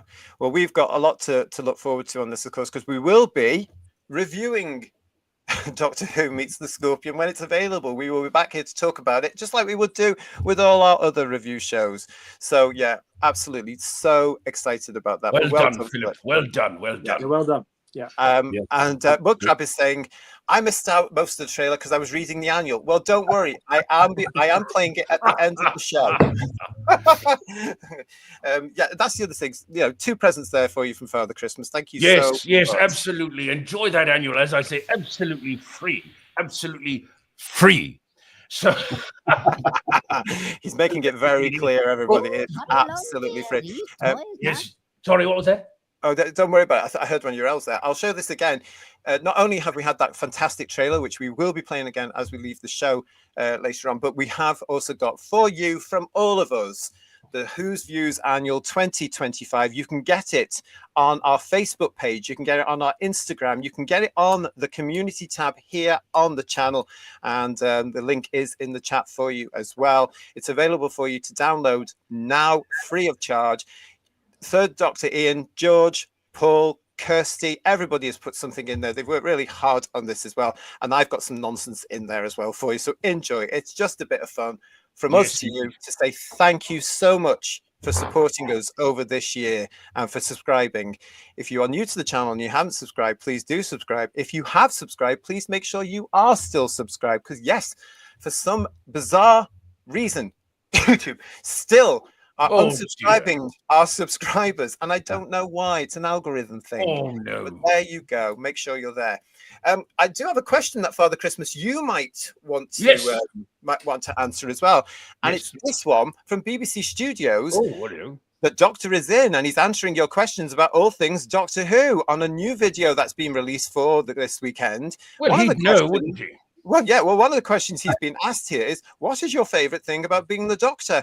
And he looks a little bit confused. He's sitting there. I think he's saying, "What? I'm not playing a doctor. I thought I was playing a nightclub owner." Boy, he looks a little confused, doesn't he? He's part of this generation. They get a little no disrespect, Emilio, but a lot of them they get a little. They do. Look, I am wonderful that the program is being geared. Not the whole generation. We mustn't generalize, but certain demographic of intellect, shall we say. I think it's wonderful the show's being geared for them, to cater for them, don't you think? Well, that went better in rehearsal, didn't it? It really did. But yes, if you want to see Shooty Gabba answering questions, you can. It's on the BBC social media. It's been released as part of the pre-publicity for Joy to the World. It's down there for you as well. I got bored after around about 5 seconds, but I managed to get one screen grab for you. I just thought that was hilarious. We've got this Paul Rose. Thank you all for contributing to the annual. I will definitely download it. Merry Christmas. And John is saying, thanks, team. You have saved my sanity. That's great. Bless you all, chaps, says John.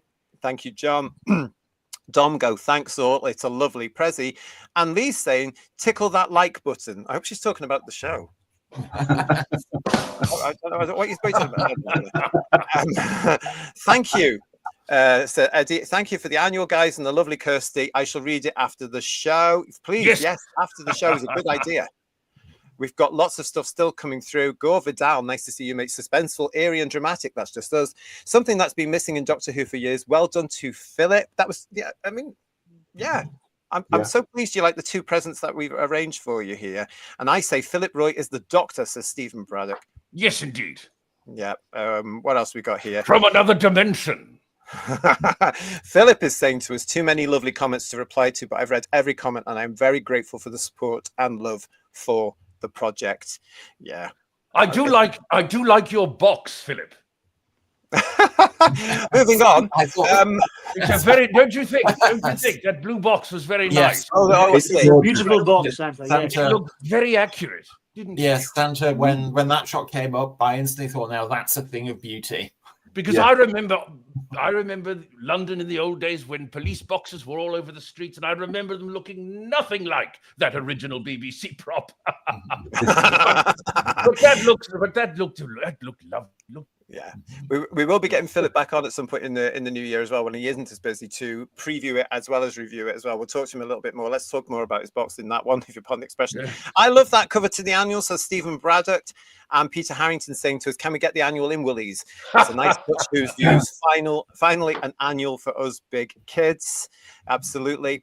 Oh, wow. Thank you so much for all the chats. I'm so glad you liked your presence here. I'm getting a message from Santa's little messenger here. Crystal D has just received the annual and she loves it.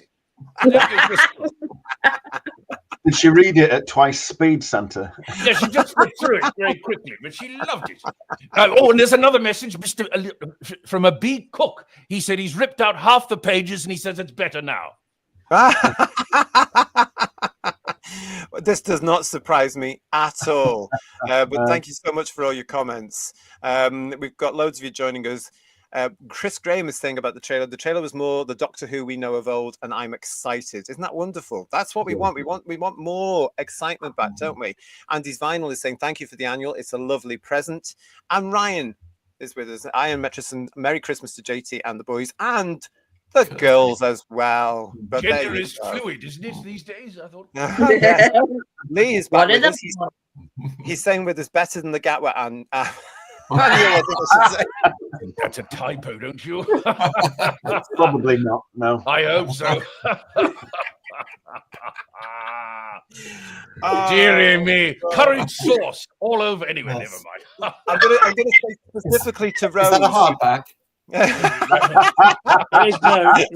After a couple of eggnogs, perhaps. I'm going to say specifically to Rose and others that because of it suits them better, they listen to us. I'm so sorry about that, Rose. But Lee Smith put something down that he shouldn't have done, and I nearly read it out. But you can think about it. Better than the Gatwa annual is what I'm going to say to those of us listening on the podcast. I love the way JT just leaves it on the screen to make it more awkward. You held it to the bitter end, didn't you? Yes. Yes, it certainly is a bitter end, so I'm told. Paul is saying to us, great trailer and looking forward to having a look at the annual Happy Christmas. And Stephen Braddock is weird. He must be drunk because he's saying such a witty on-point Santa, keeping us laughing in these dark days. I do my best. Well, look, I'm here to spread cheer, and that's what I do. That's my job. You do, and you do it lovely. And I know you've got to go and sort of do all this cheer and stuff. Do. In fact, I'm just a minute, Mrs. What was that, dear? Sorry, I'm very sorry. What was that? Yes, go on. Oh, hurry along, dear. These toys aren't going to deliver themselves. All right, dear. That was wonderful. You sound a little pre-recorded. Look, JT, is there anything else you'd like Santa to attend to? Because apparently I've got to get my my annual moving. Because I've got to annually I move around the world and deliver toys. I recommend Super Fig Santa if you're interested. I've got a little something for Philip Roy here. Look at this. There you go. Look at that. Wow. There you go. It's in Santa colors as well. Here we go. No, I just want to say a huge thank you so much, Father Christmas, for taking time out of your very busy time to come and speak to us and all the Who Views boys and girls. Thank you so much. We really appreciate it. Thank you so much. I'd just like to say Merry Christmas to you, JT. Thank you for your passion, your excitement. You're a true Doctor Who fan. And also to the rest of the panel for joining in and giving your opinions, as controversial as they are. Now, I'll leave you all now. To all the Who viewers out there, thank you for supporting good old JT and his lovely jumper. And I look forward to seeing you next year. So goodbye, everybody. Bye-bye, Father Christmas. Bye-bye, Santa. Bye-bye. Merry Christmas. Back to work, everybody. Back to work. Bye-bye. Bye-bye. Do I have to remove myself, do I? All right.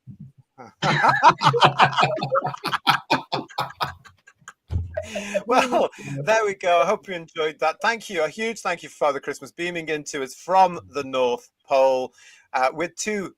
What we hope you enjoyed those presents for you. You've got the Who's Views Annual 2025 for you, free of charge for you on our community tab, our Instagram and our Facebook pages. And we are going to be playing that lovely trailer from Phil very soon for the second time here. And again, huge thank you. Really, really, really appreciate it. Lots of you in the chat saying thank you so much for appreciating Father Christmas's trip. We're now going to just have a little bit of fun. As you know, throughout this year, Headlines here has been on every Sunday mostly, or whenever, as you know, they drop a headline, we're here to talk about it. In this particular case, though, some of the headlines that we've been looking at over the past year have actually been nicked. They've been taken away. And I want the Whotastic panel and you in the chat to have a look at these and tell me what's missing. Are you ready for this, guys? Here's the first one. You ready? Yep. Oh, they are awake. Sorry, sugary mine. I thought they might be stunned over the Father Christmas thing. But here we go. Here's the first headline. Get ready. Russell T Davis turned to fantasy to make Doctor Who missing headline. Even shitter. Crap again. A pile of old crap. A national embarrassment. That's exactly where we're at right now on this edition of Headlines, everyone. That is absolutely right. Yeah, good answers there, everybody, but strangely wrong. If you want to play the game and you can put some stuff in, like Hugh Janus has.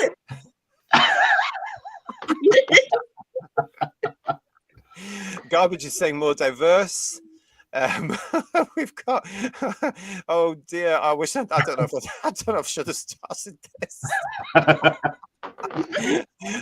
Bill Larry's saying worst ever. I'm going to put the polite comments on only. Peter Harrington has said disappear. No, I can't put some of these on. Behave yourselves. Behave yourselves, everybody.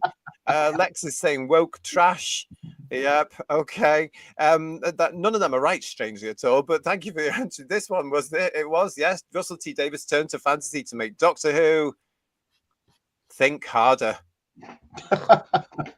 That was from The Verge at the beginning of the year, and as you can see there, Doctor Who's showrunner Russell T Davis says that bringing a bit more fantasy to the sci-fi show was key to making the new season feel fresh.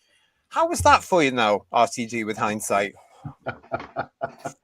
Did it feel fresh? Did it really feel fresh, guys?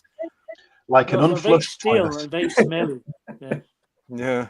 It totally bizarre. Marjorie was saying to us, a train wreck. Mud crab about me. yeah. Oh, you've all got into this very quickly, haven't you? I like this one. Oh, this is stony ground now here live on the show. We've got this one for you now as well. Shooty Gatwa says, new Doctor Who will address race. You can't ignore my blank. Neediness. Yeah. Neediness. Neediness. What else? Yeah. Spiraling ego. Can't ignore my goofy ass. Amelia, have you got anything? Sprint. Nothing that should be said live on the channel. My desire to eat grass. Yeah, this was from earlier in the year as well. Gatwa says it would be essential to explore race during his time on the show. Of course, we all know it was about the dot and bubble one, really, wasn't it? But Shooty Gatwa says, new Doctor Who will address race. You can't ignore my... Ian, what did you say? Well, I was using the wrong race and saying my 100-meter sprint, but I think he means his Cadbury's chocolatiness, doesn't he? Oh, look at that. You remember that one well, because yes, you can't ignore my chocolateness. Now, if any of us said that, we'd get into trouble. But it's all right for them to say it, isn't it? But you see, more hypocrisy here. A lot of you in the chat getting that neck. Mudcrab was right with the chocolateness there. Yeah. We've got Barry Stroud joining us saying flaming. Background, said Lex Kane. Turkey teeth, said Philip Roy. The chat is going really quickly here. Massive ego, said Marjorie. Pikehead 1, said Arse. And poor Rose said, gleaming teeth. Gleaming teeth. Peter Venkman was very, very near with a word I'm not sure I can say without getting... And Tim Kins said, can't ignore my relentless tears. Another one from Bill there, who also said arse as well. Oh, goodness me. It's a bit worrying, isn't it, really? I had no idea he said that, said Paul S. Blimey. He did. He actually did. Yeah. It was there. We reported it back, and I think it was around about May, he says, having lost his notes in the running order going out the window. Right, so coming up now, we've got the next one for you. What about this one, guys? Doctor Who is primed to be bigger than ever. How Bad Wolf is helping blank from the Los Angeles Times. Just destroy the BBC. To kill the goose that laid the golden egg.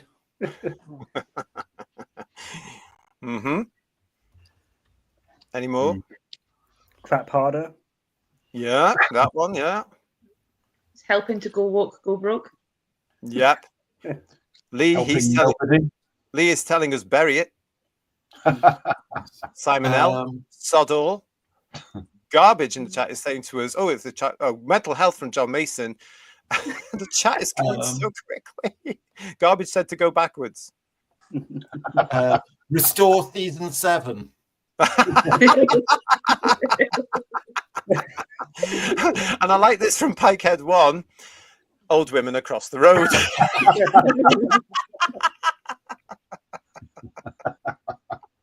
The actual answer for this particular one is everyone. How Bad Wolf is helping lead the charge. Oh, this was one of the headlines we looked at, and what this particular one was how Bad Wolf was leading the charge for diversity and inclusion and all the usual stuff that. Oh well, thankfully they weren't. Their focus attention was on the right things. They weren't bothering with trivial things like entertainment, good storytelling, and good television making. No, all the important things, George. Yeah. Stay tuned. The right people. The ratings game is coming up for you very, very shortly. Get ready. We've got this one now. Doctor Who boss is rating season 16 with plans for blank. The return of the key to time. The Black Guardian. The Guardian of Chaos, you mean? I do. Oh, yes. Outrageous. The Doctor to get pregnant. That's don't give them ideas. Yes. With plans for shooting Gatwa to wear Romana's outfits. He'd love that, wouldn't he? Well, no outfit at all. Oh, Emilio. Yeah, okay. I don't know if we want that one. Barry is saying to us, this is a great game, but it doesn't fit in with that particular one, mate, but thank you. With plans for, says Simon L., charging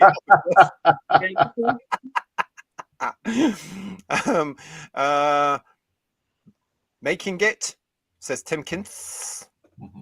What have we got here? I can't read that one, Lee, but thank you, mate. And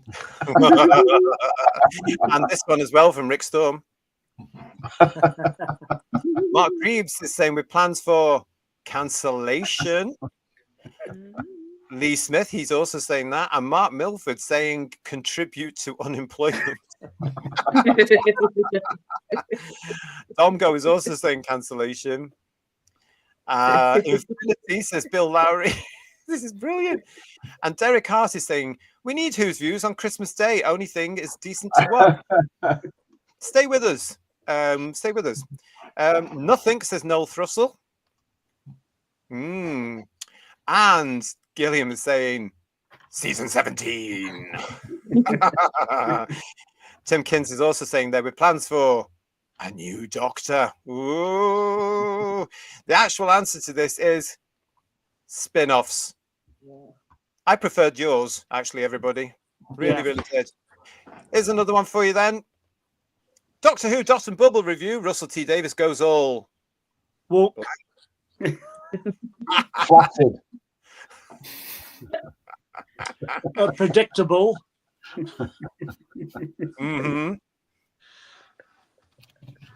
Moist. That's what Pikehead 1 has just said that. Robert Payne said. Great minds. Robert Payne says that. He says mental. Mark Greaves says straight. Cara, batshit crazy. Next was saying 1984. Woke, said Derek Hart. Insane, said Simon L. And Lee Smith with twattish. Up his own annual. There we go. Absolutely. Oh dear. Bubbly. Oh, there's so many here. You're brilliant. Absolutely brilliant with this one, everybody. Thank you so much. Oh no, Hugh Janus. No. No. It wasn't that. It was Black Mirror. What's that? Who said what? The Black Mirror. I don't remember reading it. Oh, well done. Oh, wow. 4 points to Emilio. Yes, Dot and Bubble review. Russell T. Davis goes all Black Mirror. This was from the independent.co.uk for their review of Dot and Bubble. It gave them 4 out of 5. And what they said there is Shooty Gatwa and Millie Gibson star in an episode where the message is that social media turns us all into snarky dimwits who struggle to navigate the world without devices in hand. And quite frankly, they should know because they're in the media. Yeah. Hold on, GT. Are we getting points for right answers? You never told us Of course that. you're not. What's the thing I am? Right. It's bad enough having to do the ratings game in a minute, and I'm What? Give me that. something. What? Give me something. I got one right. You did get one right. Well done, you. And on that note, we're coming up to this. Yes, what we're all here to do is not just have a bit of a laugh, to give out lovely, lovely presents, and also just to be with you lot here on Who's Views. But we are here to look towards, as part of the Headlines Christmas special, Joy to the World. As you know, it's this Christmas on BBC One and BBC iPlayer on Christmas Day, and on Disney Plus, because of the time difference, it arrives with you on Boxing Day, the 26th of December.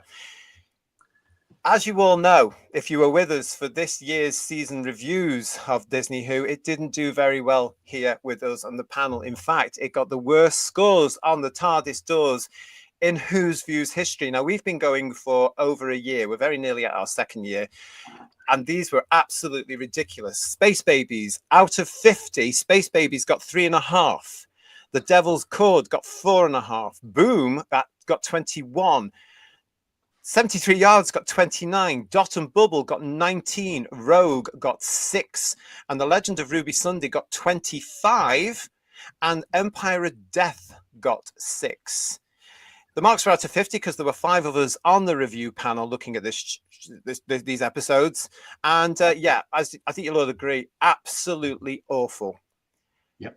Scores on the TARDIS doors will be returning for Joy to the World. More on that coming up very soon. We are now going to venture into that very serious part of Who's Views, where we actually attempt to look at and predict the overnight ratings for the BBC One classic and hit series, Doctor Who, Joy to the World. Just to remind you, the last episode of the series was Empire of Death, and the overnight for that was 2.25 million. So now I'm going to be asking the Whotastic panel, and I'm going to be asking everybody in the chat whether you think it's going to be higher and lower than 2.25 million as we play the ratings game.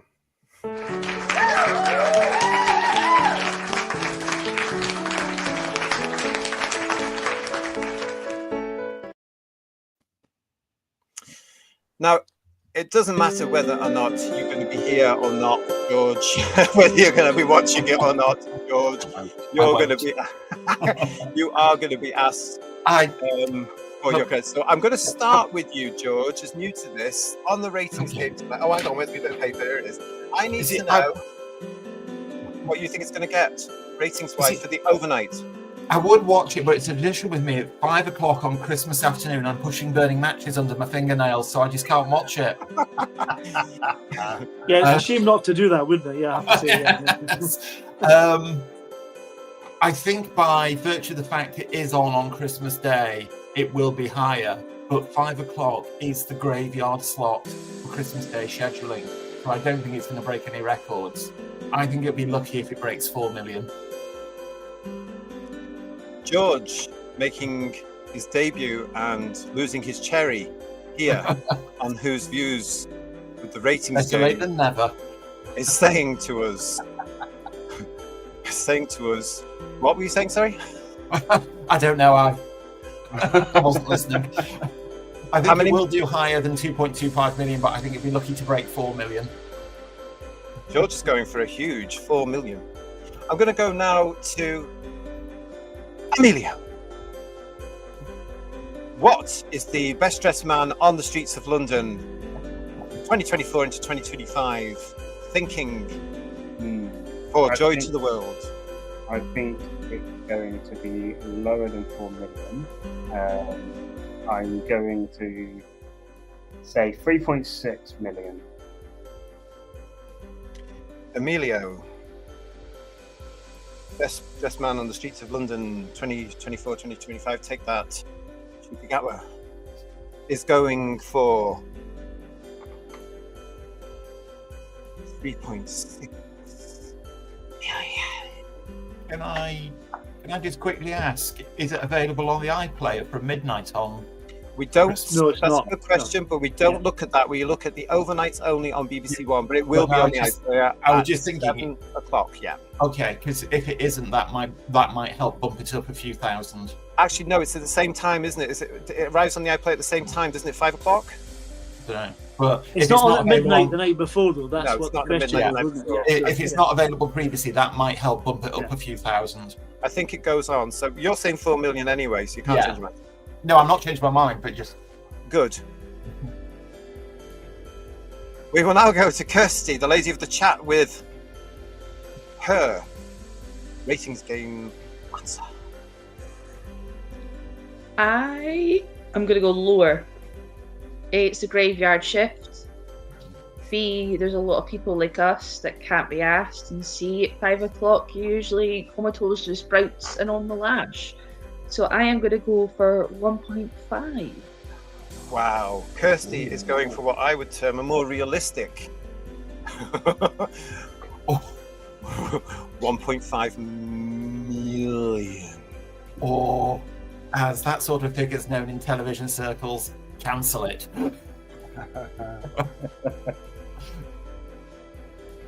Paul! Now, this is a tough one for me because every time we've done this, I've got it wrong. I'm rubbish at this, I have to say. I have to say, who viewers, he's right. But most people will be watching Bullseye because I know I'll be watching that first and watching this later, I have to say, because I'll be torn watching my watch to see. I'll turn over to watch Bullseye instead. But I'm going to you're more interested to see what you could have won. Exactly, which is the story of my life, frankly. But anyway, so I did get a pencil for me, didn't I? That's true. So I was going to say 1.5, but Kirsty beat me to it. So I'm going to say maybe 1.7 then. Paul, notorious on this show for always getting it wrong on the ratings game, is now desperately trying to get it back into favour by saying 1.7. Fat chance Kirsty's going to win it again. Yeah. Just to remind two viewers that Kirsty has about 10 pencils when I can be bothered taking them up to her. So, Dr. Ian, what are you going to be saying about the ratings, overnight ratings? I'm torn between 3.3 and 3.8, and if it's 3.8, it's purely because it includes what it will have when it starts as a trail off from the previous, and what it'll gain at the end from people tuning in ready for Wallace and Gromit. I think the actual program itself will probably do 3.3, purely because it's Christmas Day. So you're going for 3.3? 3.3. Ian, Third Doctor Ian, is going for 3.3 million overnights on the ratings game. As for myself, I'm thinking,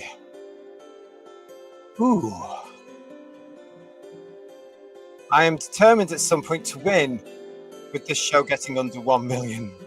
However, because it's Christmas Day, I don't think it will happen on Christmas Day, but I think it will be close.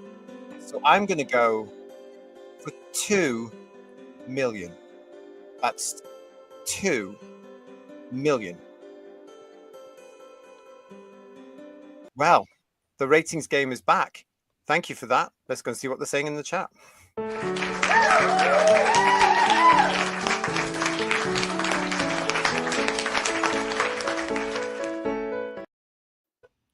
Crikey, they are saying a lot in the chat about this. Yes, Garbage, the ratings game. We know that people like this, so it's absolutely fantastic to see you all joining in. You might have to put them in again for me now because the chat has gone so quickly. Let me just scroll up here. Everybody talk amongst yourselves for a minute. Oh God, where does it start? Did anyone notice? Oh, here we go. All right, here we go. Kirsty, there we go.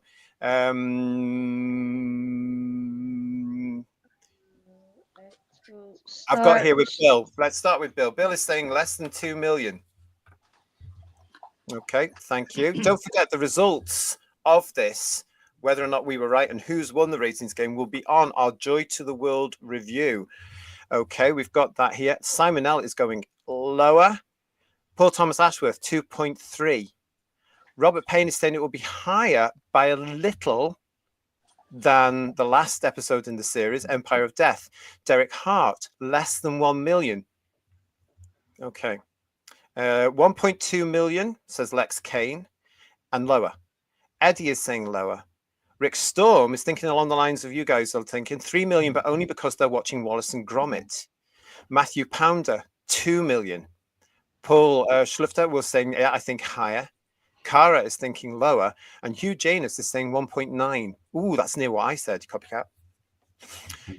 Higher, says Paul Rose, but only because it will be on people's screens as background. Waiting for Wallace and Gromit, probably. Lower, 1 million, said Marjorie. And joining us, I haven't seen you for a while, but hello to Scottish Davros. Nice to see you. 1.9. Hope you're well, mate. Hope you are well, but lovely to see you. Gilliam is with us saying, considering the time slot, it's got to going to be low. 1.6. Yes, as George was saying there, in the industry, that time slot is known as the Christmas Day graveyard shift. Has been for quite some time now. Domgo is saying to us, unfortunately, as it's going to hoover Xmas casual viewers, it'll probably get about 4 million viewers. Let's see. Interesting point of view there. Let's see. Remember that the BBC has been losing figures on Christmas Day itself as well. So, you know, we will see. Robert Payne, people will leave it on while they are going for a pee and making tea. Oh, I see what you did there. It's a little ditty. Thank you. Going to be released by the KLF any minute. Mark Greaves is lower and less with 2 million, and John is saying 1.2 million at best. Mudcrab is saying it's going to be higher. It will steal Wallace and Gromit's stats.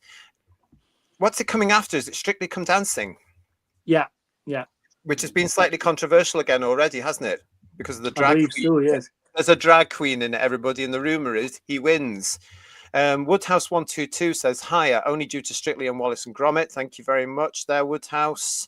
What else we got? Any more? A little higher due to a captive audience, says Barry Stroud. John Mason is saying 5 million. Garbage is saying 2.7. Mark Jones is saying 3, not 100 or 1,000, just 3. Legion of James, higher only because it's Christmas Day and it's sandwiched between TV people. Will be stuffed, full, flaked out on the sofa. I'd say around 3.7-ish. Noel Thrussell, 4 million because it's Christmas. But if it wasn't, I'd say about 10 million or just 10. Pete Harrington, 3.5 million and a sleeping cat. As a saying I haven't heard for quite a while. Well done.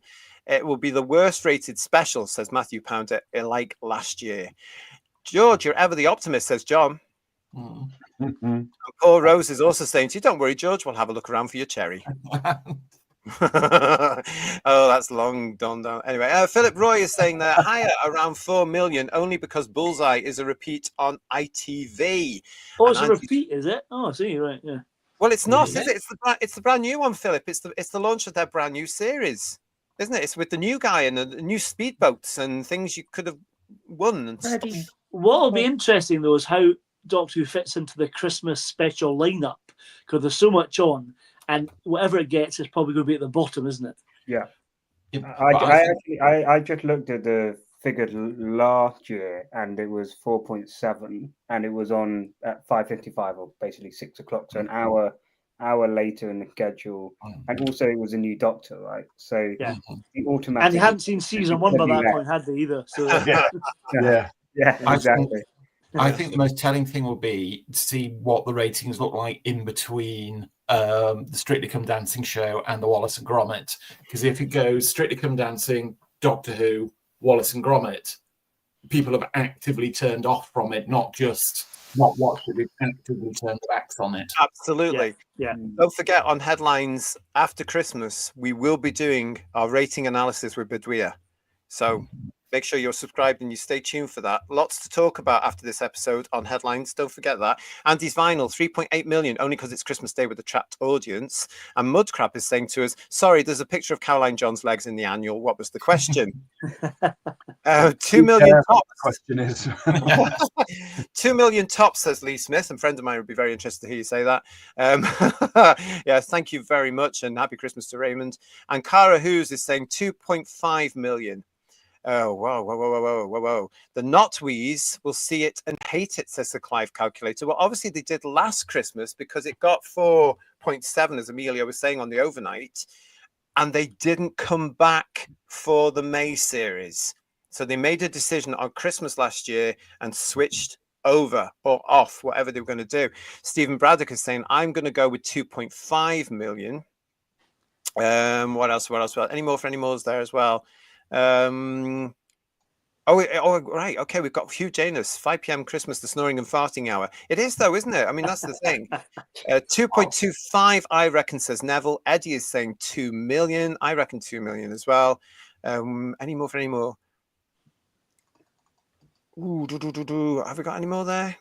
I'll call it if we haven't. Julianne, there you are, Julianne. 3.2 million because the telly is just on waiting for Wallace and Gromit. That's going to be huge, I think. 1.5 million says Simon L. And it's going to be interesting. I would be surprised if it only got something like 1 million, but I'm going to go with 3 to 4 million, says Paul S. Very generous, I think, after what went on earlier in the year. And it's a long break for the public as well, isn't it? Between when it finished in June, July to now Christmas. 2.6 million, says John Henson. Thank you, John. We've also got Sutek has gone on a long walk since the last episode. It has, hasn't it? Yeah. And it's lost a hell of a lot of momentum as well, and it has been criticised a lot. There's just no public appetite for it anymore. No. It's sad days really here in the UK for it. 3+ due to Wallace and Gromit, says Kes the Drone. Tim Kinst is saying to us, as Xmas is a kind of captive audience, I think it'll be the next series when people not coming back will really show. I think you could possibly be right. Marcus Barry is saying to us just over 3 million. And the Peter Venkman fan site, I say 1.5 million. Some people will probably risk the time to change over at the exact broadcast time. We will soon find out. John Mason, 5 million. Cara, thank you very much. Lovely to see you. Merry Christmas. Pikehead 1 is saying 100 million. Mark my words, it's going to be a renaissance. I think you're drunk. Mark Milford is saying to us 1.8, but 27 for the day. I tried to exchange it or score credit. 1.8 million. Okay. Have we got any more for any more there? I don't think we do. Oh, hang on a minute. World Test 122. Thank you for this. This is what Phil meant. The Bullseye special aired this evening, but the show is repeated on Christmas Day. What is ITV playing at? Why have they done that? How stupid are they? I'm sure it'll do better than Doctor Who, though, even if this is repeat. Yes. I'm sure. So they're putting a very recent rerun out on Christmas Day. That's incredible. That's ridiculous. Absolutely ridiculous. If they just left it on Christmas Day, they could have had a major hit there. But that could be a gift for the BBC. If people have already seen Bullseye, mind you, Christmas Sunday, one of the busiest shopping days, the busiest shopping day of the weekend. Well, it used to be. God knows what's happened. Maybe people weren't home yet, or maybe they were tuning in for us. I don't know. Neville, it'll be 2.25 and a few smashed TVs if rumours are true. Possibly. Yeah, possibly. I'd be surprised if it gets more than it got last Christmas. Very surprised. Last Christmas. And Lex is saying to us, hi, JT and the team. Coming up in February 2025 is a year since I joined and signed up to your fantastic channel. Thank you for all you do. Well, thank you, Lex, for your ongoing contributions. We really appreciate it. So thank you, mate. And I'm looking forward to our chit-chat. I think that's all we've got there. Garbage is actually saying to us, ITV have lost the plot. They've given the BBC a Christmas present. ITV are clueless. Well, they always were when it was coming around Christmas, weren't they? That's you know. Especially in our day, you know, the 70s and 80s, they hadn't a clue, did they? They might as well just close down. You know. Anyway, that's that. Thank you so much, everybody, for all of that. Yes, that was the ratings game. We will be looking at that in our review of Joy to the World. And I hear you saying, hey, JT, when is the Whotastic panel coming back to review Joy to the World? Well, we can tell you right now.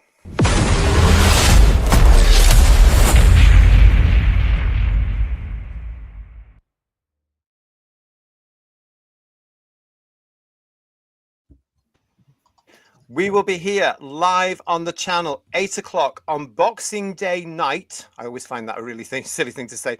Boxing Day night, the 26th of December, for our review of Joy to the World. That's the thumbnail. It will be appearing on the channel very soon. I hope you can join us on Boxing Day night, live at 8, as we review Joy to the World. Oh, I'm more excited about it. And I hope you've enjoyed it as well when you've watched it. Yeah. All the usual will be here. It'll be the scores on the TARDIS doors, the result of the ratings game, and some good honest opinions. So please, yes, come and join us. 26th of December. Well, just out of curiosity, will the overnight figures be available on Boxing Day, or will it be a couple of days afterwards?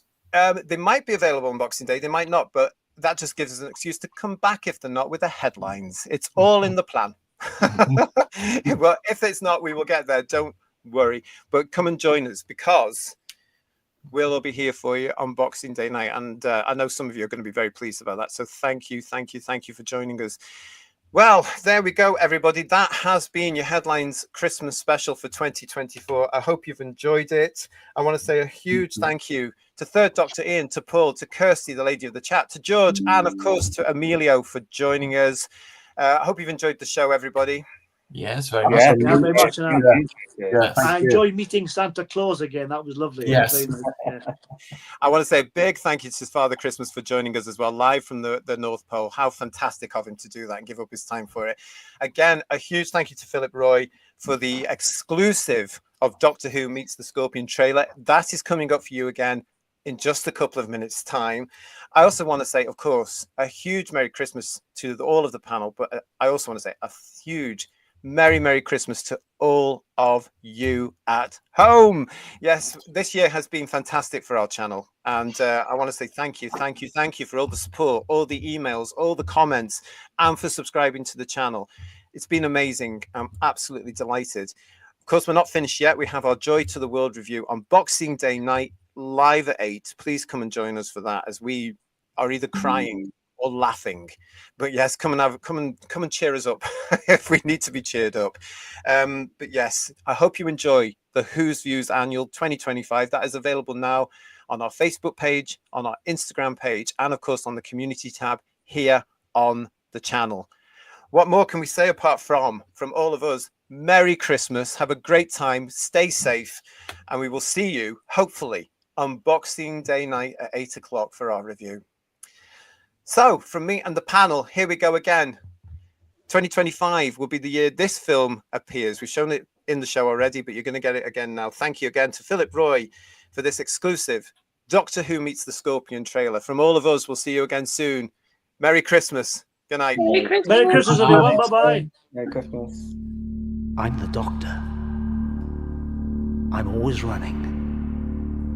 I'm always fighting. I never stop. I never stop.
Is anybody there?